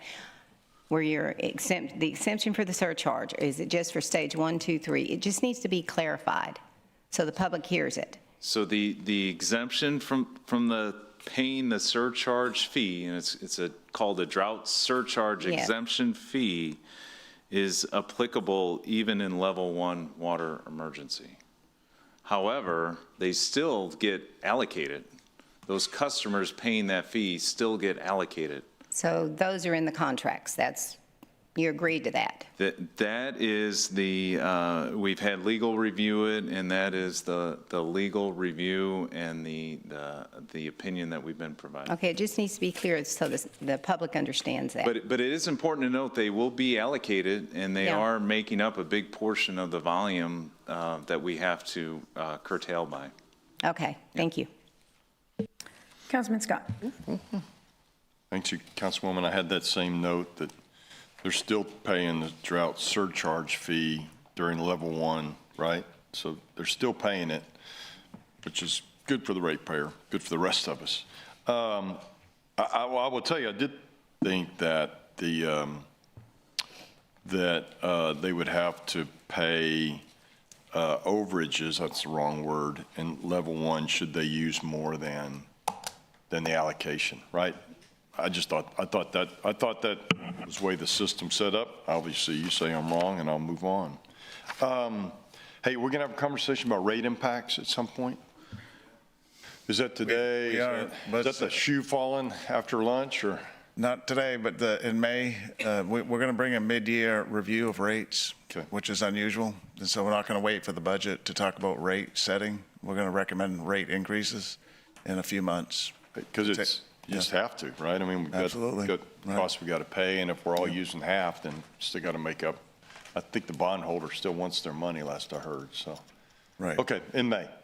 In May, June, right. Okay, Yeah, that's fine. late May, early June, but the rate, well, we're going to recommend rate increasing, rate adjustments go into effect. This is our recommendation. The council, we still need to hear from the council in October of this year, not January.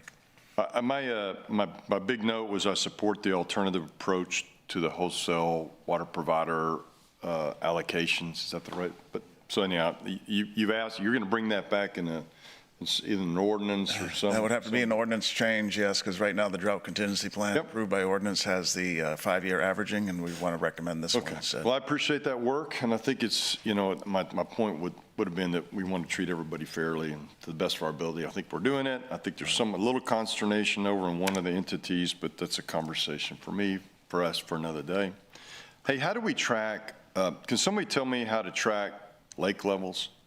You can do that later. Remember, I mentioned that yesterday. You did, Somebody yeah. just, instead of me texting you every day going, hey, man, how we at? Where we at? It'd be nice to just say, council and public, you can go to these 3 websites and see There's what. just one website, so it's called Water Data for Texas. Yeah. It's by the Texas Water Development Board.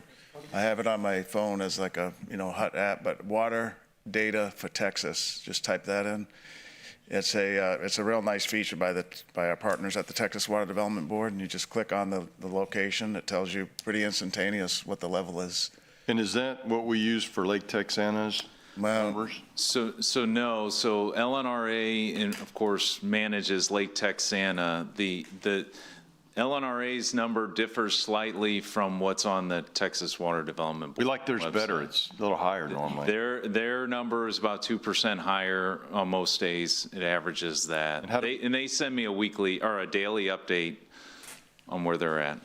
Is there a way we can track that on our own, or do we have to get that? I looked at their website. It might be on their website. I just find it. don't know yet. I could Yeah. not find it on their website this morning, but generally Okay. speaking, that doesn't mean anything. So if there is a way, just let us know. So if it rains, if there's rain in the river, does that generally allow us to put more of our well water in the river? Because it's all about the TDS levels, is that what? It's all about the TDS levels. I would say generally, one thing that I do want to bring up is that, of course, we all know there's a Cal Allen Barrier Dam, And if you get rainfall below Wesley Seal Dam and in front of the Cal Allen Barrier Dam, it provides water to the river.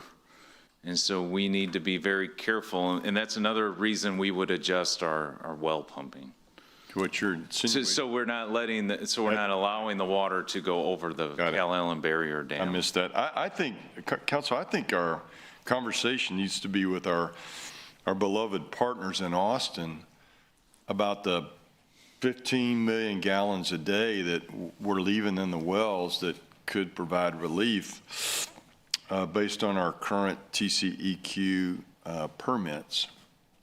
I mean, we're spending a lot of energy, and I get it. We're spending a lot of energy on what happens when we hit that level, but I think we also want, and people are making comments, what can we do to avoid getting there? And if, based on the current conditions of our TCEQ permit, we're having to leave as much as 15 million gallons a day in the wells, that just seems like that's bad for the citizens. I get more of high TDS water in the river. It's not good for the river. But 15 million gallons a day would go a long way to the citizens. So I do want to clarify that number. So the western well field isn't fully built out yet. Okay. So today we're not leaving that volume on the table. I can easily say with the eastern well field, the max capacity is 10, and we're pumping 4.5 or so. Right. So we're leaving 5.5. That's correct there. Yeah. And then tell me again when the western comes on fully. I should know this. So there's a couple of things, and it's in my memo, but the original western well field, the 250 acres, is scheduled for the end of May, right? And that's gonna be close. I will tell you, we will be running some wells on generators because the permanent power won't be fully there. And then Ed Rochelle, that comes in after that, and I've got it detailed in that memo. Good for you. So, but at the end of May, we have the capacity to pump 16 million gallons out of the western well field. 17. 17. All right. So, okay, let's say at the end of May, we have 17, and we don't anticipate being able to pump all 17, or do you feel confident we'll be able to pump all 17 into the river? We're going to see how the river reacts. I know what I can tell you is we've discussed this point significantly because it affects the dashboard. And essentially what we've utilized in the dashboard is operating the well fields combined at about a 66% production rate. Okay. That's what's in the dashboard. Now, the river is very complicated. The production of the wells, and I've said this before, it changes every single day, so we can meet the monitoring plan. The other inputs into the river affect that, these streams, rainfall, and what's coming out of the lakes. So there's things that affect it either positively or negatively, so the production changes every single day. We adjust for that. But generally speaking, you're saying the dashboard has 66% of the 100% of water we think is available. That's correct. Yeah, that's correct. And Ryan's looking at me, but it means 34% of that water is sitting in the well. That's correct. While, 70,000 ratepayers or whatever it is, 90,000 connections are going, hey. So, Yeah. and I get it would take a waiver from the TCEQ and some conversation. I'm not smart enough to know, what that number might be, but I would think it would deserve a conversation with TCEQ going, hey, when the lakes are below 10%, I mean, you gotta help us. And so I just want to put that pitch out to. Yeah, we agree, Councilman. I said it last week in my weekly press briefing, and Ryan's been helping us communicate weekly, or sometimes more than a week, with TCEQ. So they have all the information that we can give them at this point, so we're waiting on TCEQ on their analysis. But we're saying the same thing. We're leaving a lot of water not in production. All right. Well, thank you. I was in Austin last week and did not hear that those conversations were going on. I did not watch your briefing. full disclosure, got a lot Yes, no going on in my problem. life. And I know you're brilliant, and I don't want to take No, I away don't your expect you brilliance. to. I'm just saying we're making the points, and Okay. and to All the right. point where TCQ is maybe a little sick of hearing from us. That's why we're waiting for them to do their analysis. Okay, I appreciate it. I think that's important for the ratepayers. I will tell you, I think a pre-enforcement notification process would be a good thing this summer, just to kind of start prepping people. And I think I'm out of town, so I'll circle back around my remaining questions. Thank you. Councilman Roy. Thank you for the presentation. I want to go back. A couple council members have talked a little bit about when you look at the residential baseline being at 7,000. And you said that 13% right now use above 7,000 gallons per month, right? That's correct. And so one of the things I would like to explore the opportunity to see if maybe we could look into this is that if you've had a residential customer that historically, let's just say over the last couple years, has used over 7,000, I would hope that they're just not ignoring some type of commode leak or something, that there could be something related to that. And part of the reason why I'm bringing this up is I have had a couple phone calls where we've had residents in my district that have a large number of children, more than the average, right? And so one of the things that I always talk about when I hear somebody, when they complain about their utility bill or how high it's been, is just to make sure, number one, that hopefully that they've looked to make sure that they don't have any leakage or anything of that nature. And, but what I was thinking is that, if possible, I would recommend that we allow a variance report to be submitted for those families. I think there could be situations where you have foster parents that may have a temporary increase in the number of children in their household.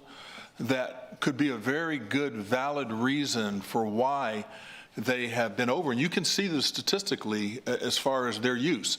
If they've used 9,000 gallons for the last 3 years, right, then there could be a good reason for that, and maybe look at the possibility of allowing them to have a variance. That submit the information at least to say, hey, this is the reason why. I don't even want to get into the fact, and I don't know the legality of it, but you have some people that actually work out of their home. And so let's say that, for example, that they're preparing meals for people, I don't know.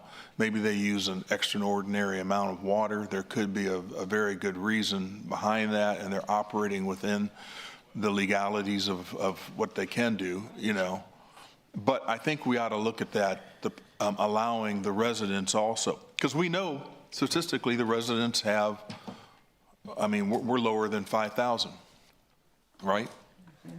So that's just my suggestion on that, if we could look into that possibility. I think it would definitely help with those families that have more children than the norm. Maybe they're an extended family, they got grandparents, because that's, nowadays with the economy, that's an issue. You have people that have their mom and dad or whatever move in with them. And I've seen situations where both sets of parents have moved in. And, so we need to take that into consideration, I would think. Yeah. That's really my only, when I look at our industrial partners and the list, thanks for providing that information. I think overall our industrial partners have also lowered their consumption. There is one particular group that I was following, but I think statistically part of that has to do with just the fact that that particular company was sold. It went through new ownership. They were shut down, and then I watched the spike as they ramped back up. But they're one of the smaller users. So I was just looking at that particular trend. The other thing is I want to make sure, because I don't know how this works, but even with our large industry users, they have multiple water meters, right? That's correct. That's so correct. Some of them have a large volume meter, and some of them have commercial meters as well. Right. So we have to also figure out how we're going to look at that in terms of making sure that what their total usage is, Because, for example, what if they have a building or a house or something like that that's technically under the corporation, So that would be considered a commercial account, and we'll view it as a commercial account, because that's correct. Okay, perfect. Anyway, thank you, good presentation. Councilman Barrera. Thank you, Mayor. Councilman Roy, good points. Seriously, what is it? I'd see that now where you have, individuals, particularly foster parents, who would have greater usage. Along those lines, you might want to think of, churches and or convents, as to what they utilize, something of that nature, and find out where we're at with there. A couple of things. We didn't mention in here foundations, just for the public's sake. Right, you're still allowed to water your foundation. Okay. Yeah, can you go over the rule, if you have time, Councilman, the rules, what are the rules? A council member asked me the other day, So foundation watering is allowed. It's drip With drip irrigation. irrigation every other week, right? Every other week? Every other week with drip irrigation only. Okay, drip irrigation, we just make that clear, occasionally I see, I won't say which neighbor, I see them saying I'm watering my foundation. Okay, yeah. Anyway, I know we don't have, at least where we pay our bill, it just basically tells us how much we used for the prior month. Is there any type of software, I'm just curious, that we've looked into that basically says what somebody's usage is? Not necessarily in real time, but maybe the prior week or something? So we have, and I wish it was implemented, but it's not yet. We're working with IT to improve that ability to for customers to log in and see their usage. Yeah. The caveat I do want to point out is our meters they transmit through radio. So there are times when you can have a car parked over a meter and it will not transmit for the day, but then the next transmittal is for day 2, and it may look like you're using an extraordinary amount of water, but it's actually over a 2-day period. So those are things we've got to be very careful so people understand. So the totals are right, but it doesn't always, because of other issues, cars parked over the meters doesn't always transmit. Okay, daily. Right. Well, I think that's the whole thing. I think if somebody could look on a weekly basis, like on my electric bill, I get emailed what my usage is, and how so that way I know what it is, and then we have the same thing is that for some other properties that we have, we get those too, and so I think that would be. If there's a possibility, do we have any idea when that might be implemented or rolled out? I'll get back to you with an update, but I know it's been talked about, and I've had conversations with Councilwoman Campos about it as well. So I'll get back with you with an update. I thought Peter had. Yeah, right. So there are it's like I saw about 2 years ago, San Antonio Water System encouraged their residential customers to buy a product made from Flume. It's made by the company Flume, F-L-U-M-E. And so it's a real simple to attach to your water meter, real-time application that tells you how much water you're using. Is your water on? So we need to work with that company to see if we can get discounts if we do some type of a batch buy. But that's just one device. There's many out there. So part of the question of what are we going to be talking to residents about when we have these meetings, that's one of the things, is how can you determine how much water you're using? How do you figure that out? And I think that'd be a useful tool, particularly if there's a leak or something. Well, that's what right now I use it for that, and it really has helped us out a lot in my household. I think there's inadvertent leaks that could have. I'm going to call him out. I know Mark was having an attack last year when there was water all over his driveway.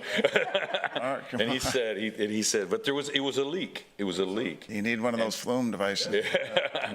But we had that same thing in another property that I have. We had a leak, and you could just see the bill from last year. Yeah. That's the only time, and that was the only time they went over 5,000 gallons, by the way.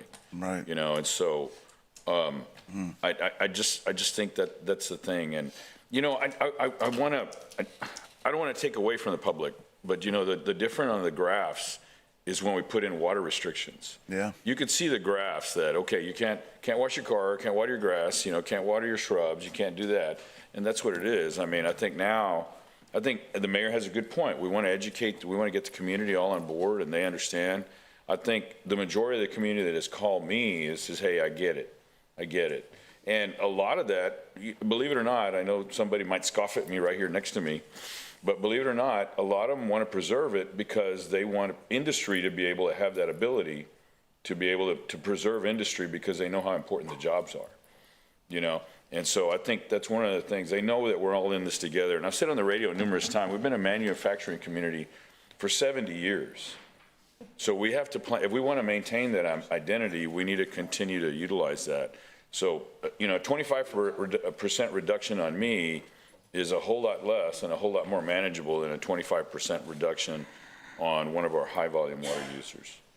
The other thing is, and I'll use Alice as an example. Obviously, I know they've got 2 wells.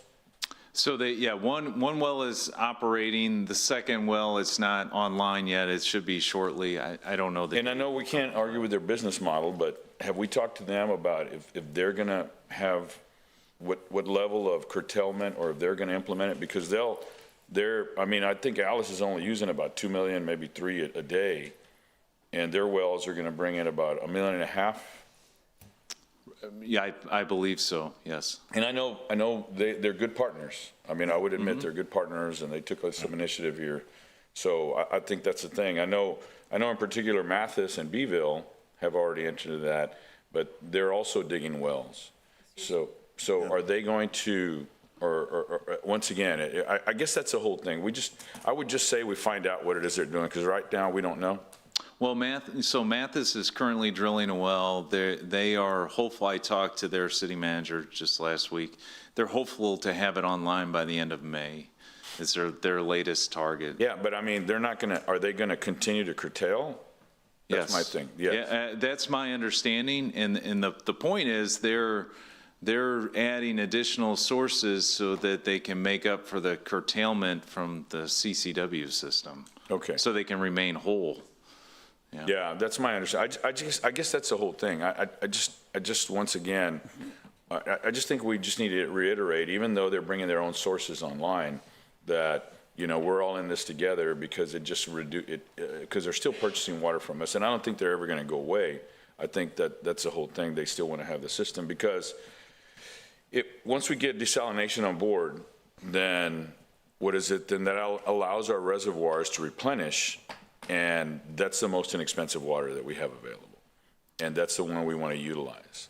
So, okay, so let me see if I had one other note here. How much time do I? Well, I have 16 seconds, so if I come up with it. I already said foundations. Okay, thank you. Nick, I'm going to go back to residential really quickly. I don't agree, Peter, that I think we should be asking our residents to purchase anything. I mean, I think that's something that we need to think about and how we can help be that buffer to our residents to know where am I in my water usage. I don't know what that is, but you have a call center implementing something, not asking them to pay for something, especially at this point in time. That's my 2 cents there. Back to the boats.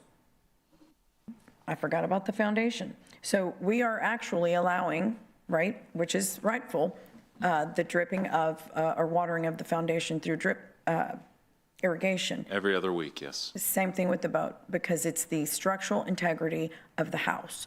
There is a structural integrity of a boat, of a huge investment that people make here.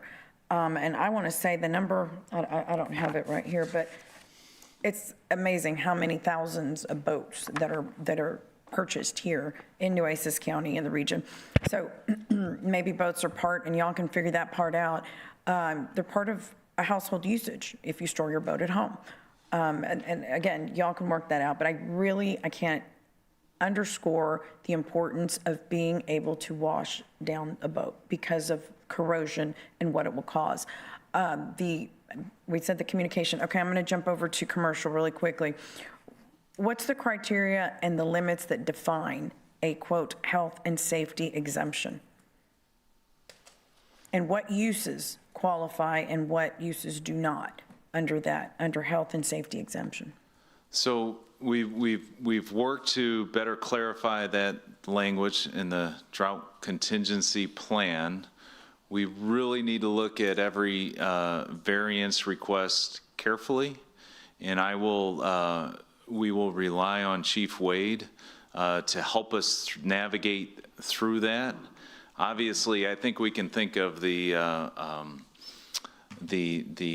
obvious cases when you talk about required surgeries in a hospital, things like that. Right. Those are the easy cases. There are certainly other levels where that could fall into, and all I can say is that we're going to work with Chief Wade and the Emergency Management Department to better understand that, in addition to working closely with all of those customers who request that. So it's really a conversation to understand their business, their operation. CCW does not, we're not experts in operating hospitals or schools, and Right. we need to understand that, and we want them to present the facts to us. Can I see my time, please? If you can leave that up there, thank you. Okay, so that's something you're still working out. That's extremely important, I think, to many. That's correct, Nick? Well, we'll take every variance request, look at it with due diligence to better understand it. We need to take everyone seriously and look at the facts presented, and so that there's no adverse effects across, that would have a ripple effect on our health and safety support services throughout the region. Okay. I'm going to give you a scenario that I was given, and Okay. I'd like to ask what your thoughts are. What is the answer to this? So if there's an entire shopping center on 1 meter, and it uses, a high amount of water, 100,000, 200,000 Okay. right, gallons, and you have 80% of it is, say, a laundromat, a water mill, and some restaurants, but no one uses above 55,000 by themselves.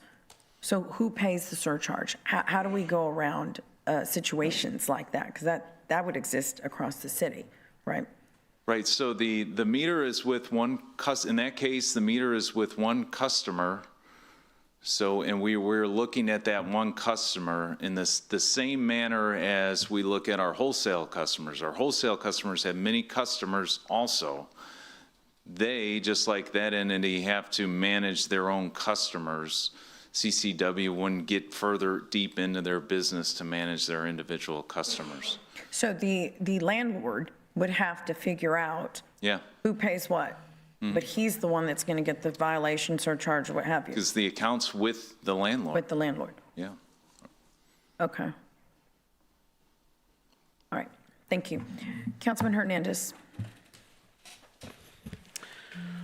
Okay, so this gets into what I was saying earlier. The example the mayor just gave doesn't work when you have an arbitrary number, right, for surcharges. For the surcharge. Right, 55 million gallons, right? Instead of doing a baseline, which you have for allocation, a baseline, right? Yeah, and again, the surcharges, that is what's in the approved I know. plan. So we I know. just, we So that- reiterated what. That goes to my council question approved. here, is that you're going to make change, these changes require changes to our drought contingency plan, right? Yes, Okay, so- that's correct. When are we going to see that language, and when do you expect us to vote on it? So the goal after this meeting today is to work on putting this together. Our goal is to have the majority of it to council next week on April 28th. So you want us, you haven't shown us the language to the drought contingency plan updates, and you expect us to vote on it next week? That was the goal. I think you need to change your goal. We need a lot of time to talk about it because there's a lot of things that we haven't agreed upon here. One of it being mainly these arbitrary surcharges. Now, I understand when we first did this last year, this was the best information we had. We didn't talk about baselines. We didn't talk about, individual structures. I think we probably need another week. Yeah, that's to fine, have, Councilman. at least to review the language, so we can all be in alignment on it. I don't think 1 week's enough. No problem. We can put it on for May 5th, Councilman, and maybe Okay. next week we could do a briefing on, that's it. It's an interesting concept. We hadn't thought about it, to do the surcharges based on individual Baseline. Well, I mean, like I said, you have different restaurants that have different baselines of water usages, and you're going to have this arbitrary number that doesn't apply equally. Now, Right. you know, the example she gave with, 1 meter for the entire complex, their baseline may be different. Yeah. Right, for the entire amount. So you do the percentage based on the baseline of their usage. Now, we have smart meters, right? The MCUs, MTUs, that we can look at their water usage on an hourly basis. I've seen it. So we have the ability to do this, to charge them based on their baseline on individual basis. I don't know what the technology of that would be. I guess we'd have to ask Peter Collins to kind of put his input onto it. If we can do something along the lines and notify people of what their baseline is. Now, I don't think you need to do that on residential side. I mean, if you're going to be using more water, probably if you have a swimming pool, I'm not going to worry about that. But I think when you're talking about businesses and livelihoods, or you have a lot of individual meters for a multifamily complex, you're going to have to do it on a baseline basis. Yeah, Councilman, just to clarify, you're requesting the surcharges use the same baseline as the allocation, right? Right. So okay. So if you're going to do it, like, let's say 20, 25% allocation, or based on that, then that's what your level should be for your surcharges. Okay. Right? I understand, yeah. Right. Now, and I say this for industry as well. If you're going to have that particular thing, it should be based on their baseline, not 12.8 million gallons a day. I don't know where that even, it doesn't make sense. It should be based on their baseline, because some industry won't ever make that. I mean, Javelina is what? Yeah.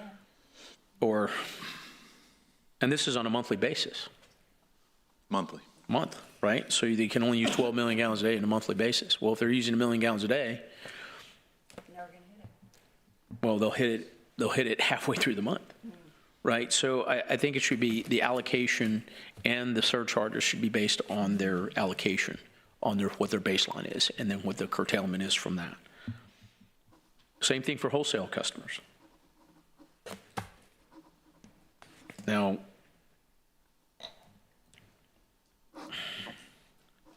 it's going to be an interesting way to kind of go through this.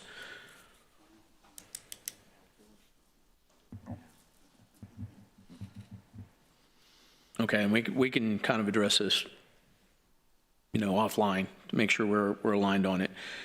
I want to talk a little bit about what the city's water loss. In our last drought contingency plan, it was 7%, 7.25%. Where are we now? So I'm gonna let Wes Nevgen, our director, talk about it. But I do want to say that, I'll let Wes cover it. Good afternoon, Wesley Nevgen, Director, Water Systems Infrastructure. We track it on a daily basis. Our current difference, we're going to call it, between what is produced at Owen Stevens measured through those meters versus what's measured through the 107,000 other meters in the city, currently is around we average between 4 and 5 million gallons a day difference. Now, there are variations in there when you consider water loss. That's not necessarily like we've talked about due to leaks. You're talking about meter inaccuracies is a big part of that. Unavoidable losses is a big part of that, which is considered in the water loss report. So we are reaching a threshold where it's actually any more money spent on that would not give you the return that you're looking for. If you look at the calculations in the AWWA M14 manual on water loss, we are almost at the leakage index of a 1, which is what they consider the best. So you're saying we're losing 4 to 5 million gallons a day? We're not losing. You're saying we're losing water as if it's leaking on the ground. We're not losing. Well, you said water loss report, 4 to 5. It's not a water loss report, it's a water audit. It's like an audit so we have meters that come out that measure from Owen Stevens. They go to 107,000 other meters. So you check the meters that it measures at everybody's individual household against the meters as it comes out of Owen Stevens. So you have a natural variance right there.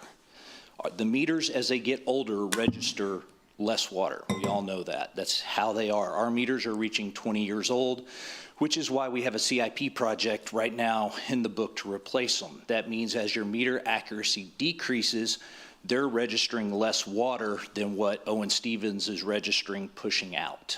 So that delta accounts for a big part of what you're talking about. Okay, so we're not accounting for or losing it via just meter differences. Not following your question. Okay, so when your water audit says that have a difference between the difference between it is 4 to 5 million gallons on a daily basis from what is produced, from what is billed, or what is measured. So it's a combination of what is lost through leaks, what is lost through meter inaccuracies. So it is still a loss in some aspect, right?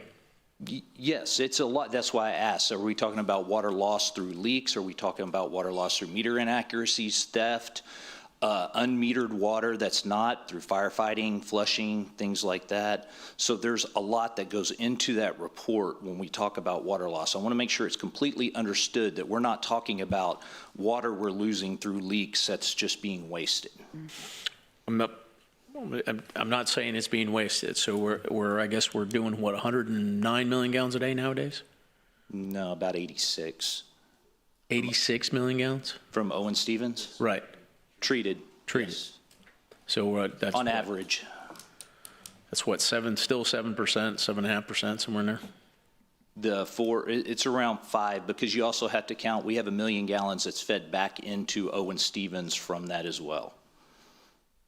That's not metered in that. Okay, Owen Stevens that's clear as mud. Water. It is. The report gets really, if you watch my water conservation report, I did a presentation on it, and there's a lot of inputs into this. Well, I think we need to hold ourselves accountable for that water audit difference.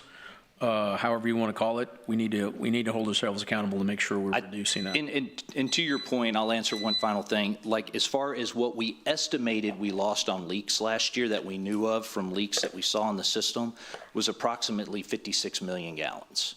That's what we saw for the whole year that we estimated we lost in leaks. Considering the AT&T contractors that's breaking our water lines, I think we need to recover that water loss from them. Yes, sir. Thank you. Councilwoman Vaughn.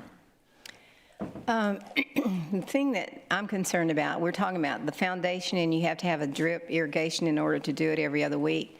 Well, realistically, most people don't have drip irrigation. I mean, you can't afford to put it in. A landscaper usually does it unless you're smart enough to do it yourself. So that's unfair to the ones that don't have it, because your foundation is so important. So I wish we would revisit that and see if there's a way, because I think some of them are actually doing it when they power wash their house. It's getting down into their foundation, which is pretty smart.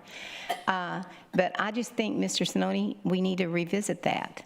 Yeah, so the drip you could have one you're describing that's built by a contractor. Another term for drip irrigation is a soaker hose. Sucker hose? Yeah, soaker hose. It's just a flat hose. Well, we need to make that clear, because when I think of drip irrigation, I think about what we've got that goes along the line. They would not think soaker hose. Right. Look, we can add language to this, a drip irrigation or soaker hose that you can buy at Home Depot or Lowe's. Okay. Yeah. That's good. Good point. Yeah, we'll have to. Well, they just need to know that they can go get that and it doesn't have to be installed. Right. We're talking about leaks. Does the city have a group that monitors our leaks? Absolutely. So Okay. we have a very robust infrastructure group. We have crews that work and respond to leaks very quickly. In fact, I'll invite Wes to come up again to share some of the information, some of the time it takes to respond, and then the time it takes to address the leak. So Wes, I'll put you on the spot again.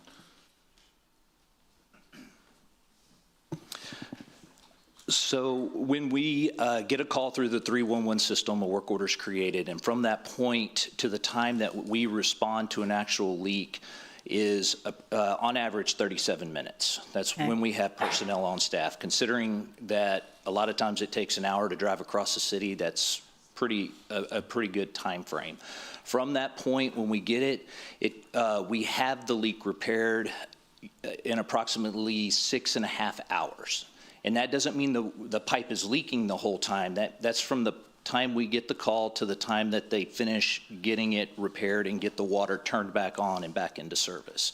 So 6.5 hours is outstanding. You're not going to find another large city that comes even close to us really on the time frame that we take to repair those.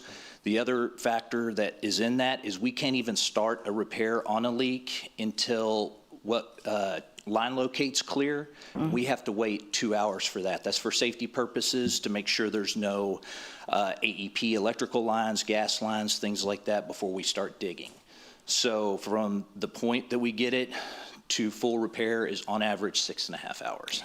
Well, I wish there was some way we could recapture some of that water whenever it's flushing out, and I don't know how you would do that, but like I've seen them when they do the hydrants and the water's going all over the place. Can they not recapture it by putting a tank or something up to their truck? Because we could use that water for other things. I'm just saying it's a lot of water. You've seen it on the streets, we all have, and we get complaints about it. Ultimately, you could do that. It's just a matter of time and money when it comes to doing those. Are you getting your return back on what you're capturing? Everything's about money, isn't it? Yes, ma'am. Okay, one other thing, and Councilman Roy talked about more than one person, basically, and different ones that use more water. I got a text from someone yesterday. They have 7 people in their family. Well, they use 11,000. So that's huge, and so I think and it's only 13% you're saying that uses above the 7,000. So I think we have to revisit that as well. I would fall back on the variance process, and I would recommend that customer submit a variance. The reason I answer in that manner, Councilwoman, is we can't identify all of those circumstances. But if people bring those circumstances to us, there's a process to handle it. And I appreciate that. And I think that if we do that, we need to make it really simple to the public, kind of like the soaker hose, so that they know what to do and how they can do it, and just communicate really well. I agree. Thank you. Completely agree. Councilwoman Campos. Thank you. Okay, so the process would be a variance to apply whenever you have unusual or extenuating circumstances. Like I think I've been telling you since yesterday about our park adoption, that we planted over 30 fruit trees and they have irrigation or drip lines, but that is going to be affected, you said. Yeah, how the drought contingency plan reads, you would not be able to irrigate them with CCW distribution water. They can absolutely be irrigated with auxiliary water sources. Okay, so we would have to, I guess, get in line with some of the potable reuse water that people have used or use. So there's the reuse water that's available at OSO. There's captured water and rainwater. There's gray water. There's well water. Some people have wells. Those kind of things. Okay. I do have a question that someone sent me, and I did email it to you, but since I've got a little bit of time. The question was day zero estimates. When we are completely out of water, out of our western reservoirs, what is the, let's see, it's a common metric. The reason I ask is because if you look at the reservoir drops over the past 6 months, it looks like we'd be completely run out of water within the next 1.5 years. So that's for both the eastern and western reservoirs. So do you have zero estimates? Like, how would you? If you go back to the dashboard, and I may try and put it on the screen. The purple solid line at the bottom, that's the capacity of the western reservoirs. So that's not referring to Lake Texana, that's only referring to our Choke Canyon and Lake Corpus Christi. Okay. But you can see how those percentages eventually go to near zero. Okay. Well, hopefully that answered their question. Okay, that's all that I had. Thank you. Councilman Scott. I wrote a note, Mayor. Flume good. Carol's watching. She wants, that's a big deal to her. Right, and to the mayor's point, they're right, we need to see how we can help the residents even more. I know San Antonio had a discount program that they worked with Flume, and there's other applications, but I'm just telling you from my own experience, it works great. Yeah, makes complete sense, because Roland's right. We had somebody call, by the way. They're wonderful. The city called and said, hey, your water usage is up. And we went, no. And then we called somebody out, and sure enough, there was a leak that we were unaware of. So I think staff did a great job, by the way, on that. But if people buy those on their own, can they install them through? That's a great thing about them. It's very easy to install. You just strap it around the pipe and that's it. Plug in a device. I'm going to remember that when I'm in back and water's going everywhere. Your wife will be proud of you when you get that done. So I have a couple of notes. My sense is there's going to be you need a human infrastructure to handle the variants that start coming your way. And so if you need any council support for that, I assume we have 5 people working in that department. My sense is there's going to be a time period where you're going to need 15. And so absolutely. Let me know. Absolutely. And we're strategizing on how to best handle that. Okay. I do have a soaker hose on my foundation. I use a timer, ultimately turned it off because of the days and times of the week, but we just go out and turn it on and then go back and turn it off. So, yep, I'm a big soaker hose fan. Sounds weird. I have 2 final comments. I'm interested is why did we ask Texana to give us a water dashboard based on no inflows?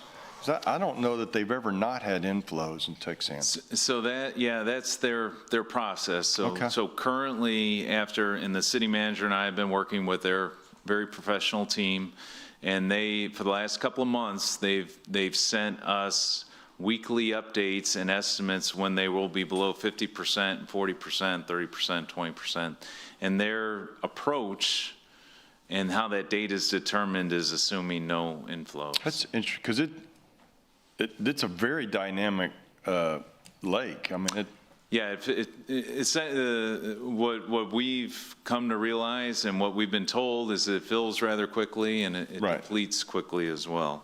Last thought, thank you. I appreciate you answering that. Last one is I am critical of the no new water dashboard concept, but just because I do think it's going to rain. Maybe we're used to getting 10 and we're going to get 1 or 3, but to imply no new water, I think is not going to be an accurate result. So my fallback is how often, you said it earlier, how often are you willing to update the dashboard? To answer your question is we are committed to updating it at a minimum at least every 30 days, and it could be more. So when the dashboard is updated, how we rationalize the data takes into account the actual data that we've seen in the current lake levels. I think there's a lot of people that are going to follow this, and they're going to make business decisions based on not having any water in September, and I think that's inaccurate. And so anything we can do to update it, I think there's a lot of investment that is looking at this presentation, and I understand to be as conservative as possible, but I think it lacks some reality. And so as it rains, if it rains in the next 2 months, which is our rainy months, I'd ask that we update it even more so than 30 days. And just to clarify, and I'm glad you said that, we know there's a lot of constituents watching. So September is the date when we project to be 180 days away or 6 months from supply not meeting demand. Right. So as it stands in September, it doesn't mean system pressures will fluctuate. It doesn't mean, all of those adverse things don't happen, but we are 6 months away that scenario. Right. I just think Yeah. they've got 5 cities in Texas they can invest in, and do you invest in Corpus Christi if we're going to go into level 1 emergency in September? And that's based on it not raining at all, which I don't think has historically happened, but maybe it has. I like the old concept, by the way, which was you took the worst month of the worst year and you plugged it into that model. And I understand we went to the 24, then we used 25, and now we're just doing no new water. So I'm not going to beat you up any further. I just want to tell you I'm critical of that. That's not what I would have done. And if we do have rain events in the next 45 days, I would ask that you to update it. Yeah. All right. Thank you, Mayor. Yeah. We'll be monitoring the Evangeline issue next week. So that could be a big update already. Hopefully so. That'd be 4 million gallons we'll add starting in November. Help from the TCEQ. Yeah. TCEQ is our partner and friends, and they're going to help us out, so. Councilman Roy. Nick, again, thank you for the presentation. It's always good when I felt like I've learned a lot as far as some of the details and the mindset. But one of the things I want to just ask is that I know that you regularly meet with industry. And so have you had any, and I'm sure that part of those meetings led to coming up with this plan, right? That's correct. So has industry or even some of the commercial users, have they given you any feedback in terms of the workability of this plan? Is this something that, is it, it's conceivable, but is it something that in reality would be able to be put in place and continue for them to operate and not harm? So that's an excellent question, and I'm going to answer it from the CCW perspective. And again, we don't, CCW doesn't operate refineries, we don't operate, and we don't pretend to know how they operate. The experts are those companies. The indication that we've been given is that the percentage of curtailment leading to the allocation is not going to be easy, but they are all committed to working hard to meet that. And ways that they will meet it, it's a plethora of solutions. Some of it is effluent reuse, some of it are measures they're doing inside their plant. It's all of these things coming together. What industry has said, they are committed to working towards that to meet the allocation requirements, and then also, of course, that results in them sustaining their operations. Well, good. Specifics have to come from them, yeah. Right. From an education standpoint, one of the things I actually pulled up, we're pretty much empty nesters, so I've only got 3 of us at home right now, but for about a month or 2 months, it's interesting that the timing here, 2 of my kids are coming back as one of them starts vet school, right? So he's going to be here. And so I thought, okay, how's this going to impact? Where am I at? And so I pulled up the information to see where I'm at and how much I'm using. And I had a leak it was a very, very small leak, but I had that repaired a couple months ago. And I wanted to see how much it would change the volume. But I think it's good for consumers. I mean, we are doing our part, and just being cognizant of it, being reminded of it, letting us know. I think, that positive reinforcement that if we did bring our usage down from 1 month to another month, to be reminded about that. And I think all those things are really good. But it's certainly, I started thinking about ways that I haven't even put in place because, I've got a 17-year-old daughter, and sometimes I think she's probably using 3,000 gallons herself.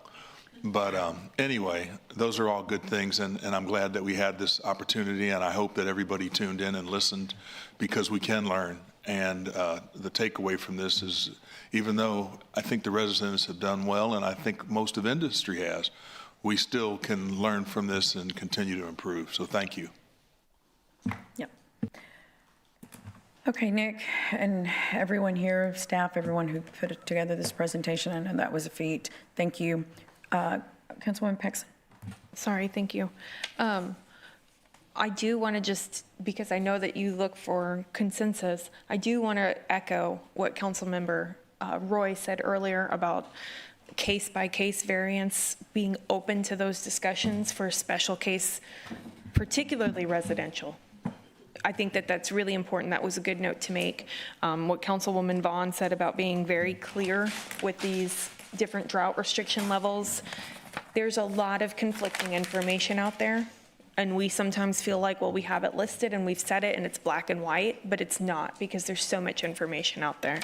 And so I would really like to see, and I just kind of jotted the notes down I brought up earlier, something we can add to our bill, an FAQ type SOP for folks calling in and asking questions. And then I think that there's a lot of value to adding to potentially our website, a section on auxiliary water source how-to, if you will. Where do you go? What do you apply? What's the structure? What's the process? Not that we're telling people to necessarily do that, but we're making it incredibly simplified for them to know how to do that. And then also, I think that we need to have a designated presence for our stance on the variance requests. I think we've talked about it a lot up here, but I don't know how far that's going to echo, but something to point people to in a positive manner. And then providing some of those examples of what we talked about here today. And then I did see that we still do keep on there that stage, each drought stage information on that. So continuing that as we move forward into the next stages. The rain barrels, I said it last time, I'll say it again. I really think that we need to look at a program where we're not charging carte blanche for those. I'd be happy if we even looked at some of the sponsorships we're doing around town and canceled some of those right now under an emergency type situation. You know, one event table could equal anywhere from 16 to 24 rain barrels for people. They're $50, but that's attainable. We have budget allowances for procurement, and I really would like to see that as a priority, how we can get these to people. Yeah, currently, the rain barrels are, of course, they're like a net zero cost to the city. What we charge is our cost. I'd like to take that charge away. As far as looking at allowing our residential customers to protect some of their higher investments, I think your vehicle is a similar item. And if a constituent would like to use a bucket, a handhold bucket, and clean their vehicle to protect it, we live in a salt air environment, and they're staying in their allocation, then I think that should be warranted. Somebody asked me that there's some comments circulating I think on our videos, saying that the city mentioned we were going to put liens on houses for noncompliance. Could you validate or deny that? Yeah, we can deny that. Nobody in the city's ever said that, so it's probably. I just wanted to. We're not in the business of placing liens in people's homes if they don't pay their water bill. Okay, thank you. I appreciate that clarification. Along the lines of the variances, our hospitals, our schools, our Naval Air Station, I think we're trying to work very hard with all of our partners to protect and retain that asset. That's correct, Councilwoman. Yeah, we've met with the hospitals already, and Ryan Skrabacek has met several times with the military base. So both of them will be working with us for variance. That's correct. Okay, variances. thank you for that. And then two more things. I would like to see an updated scenario, provided that we get the variance request from TCEQ and looking at our wells, and provided that the 28th goes successfully and Evangeline can come online. Could we do a scenario for those two parameters? What I'm seeing, page 37, is from June 2026 to November 2026. That's only about 20 MGDs of wells. Yeah, that's right. That's taking account the effects of the operating protocol from TCQ. That's correct. Okay. So you want to see the full available amount pumping along with Evangeline. To have a scenario of if both of those requests are positive. Okay. And then last, trying to be quick, I ran out of time last time, Nick, but Nick, thank you for providing these consumption numbers, but we're missing another element of my request on here. So if I pull any random slide, let's say 29, it shows MGD per month, that sort of information. A big part here for me was to also have a quick snapshot of their efforts, of what they're looking at doing, bringing on wells, the effluent, and how and when that impacts those numbers. So I didn't see that on here today. So, correct, and I think that goes to the point Councilman Hernandez made as well. So I've got to get updated information, like on let's use the reuse program for Valero. I need an update on their improved timeline so that I can add that into my memo. So currently, my memo has their original estimates. Peter, I understand we're looking at the effluent, but I've been requesting this since February. This is the water brought in by industry, right, to supplement? I'm talking about all of our customers, above, large volume, right. everybody. I'm not picking on industry. I like our industry. But the reason I continue to say we have to know that is because it impacts our dashboard. You're right. It's been a long time asking Yeah. for this. I know, so part of the issue is there is some hesitancy for entities to give that to us. We've asked them. Correct. We've And they won't- asked our wholesale customers and our large volume users. They are working at various stages of their projects, and it's not confirmed yet, so they're, like the city manager said, they're hesitant to give us firm dates. Firm numbers of dates Yeah. and amounts. Yeah. But we are working with the cities like of Alice, Beeville, Mathis to see what relief does that have on use and the existing sources. So we're hearing you, and we ask for it just about every time we meet with the industry, but. You know, I think that they're good partners, and I hope that they're helpful. Yeah, I hope that they come and communicate on the 28th, because that's an important meeting. But I think one of the things you presented here was a recommendation on how we set those baselines. Yeah. And I think that's us looking at how we be good partners. So I'd really love to see what is that total net going to be when these other things come online. So I appreciate it. I know I'm out of time. Thank you. Thank you. All righty. So, Nick, thank you. Thank you for the presentation. I certainly appreciate what you showed today it's truly reality. I mean, y'all have made changes, and that's appreciated, because we need, as Nick and I talked about yesterday in the briefing, there are certain things that are icing on the cake that need to be kept aside and not included necessarily. The people are interested in what is real today. What is our water situation? And that's what y'all did today. Yeah. And there was a lot of changes from what we have been saying, or you all have been saying, to the public. So thank you for that. I think rain barrels, things like that are very important. But first and foremost, we need a whole lot of rain in order to take advantage of those rain barrels. Those meters, and they're a good thing. Yeah. But what people need to know is where do they sit? I have such a great concern about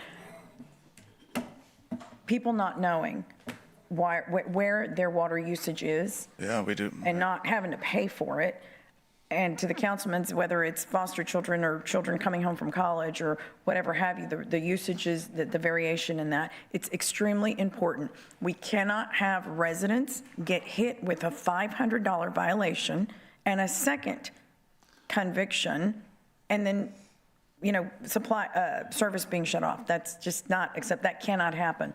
So we have to find a buffer, a program that is strong in education, strong in letting people know we're starting a voluntary program right now.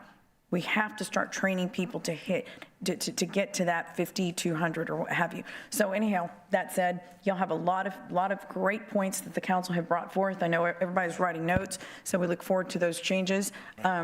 Thank you, Peter, staff, and with that, there being no further business, this meeting. Mayor, can I just since a couple council members said, let's not bring everything back for vote next Tuesday. Right. So I think we can bring some material back, like the percentage, the curtailment percentage of 25%. We didn't hear any opposition, so we'll bring that just so the businesses and residents will know, and wholesalers. So we'll look at what we can bring, just so we can do this, a little at a time maybe, and then maybe on the 5th of May, we'll bring back. Right, well, it'll be between the 28th and the 5th that you come back with all of it And if exclusive. it takes longer than the 5th, that's fine. I think the community That's fine. just needs predictability, and just hearing the workshop today helps us get there. So We'll bring some material next week and then more on the 5th, and On if the we 5th. have to, the meeting Okay. after that. Thank you, Peter. Thank you. This meeting is now adjourned.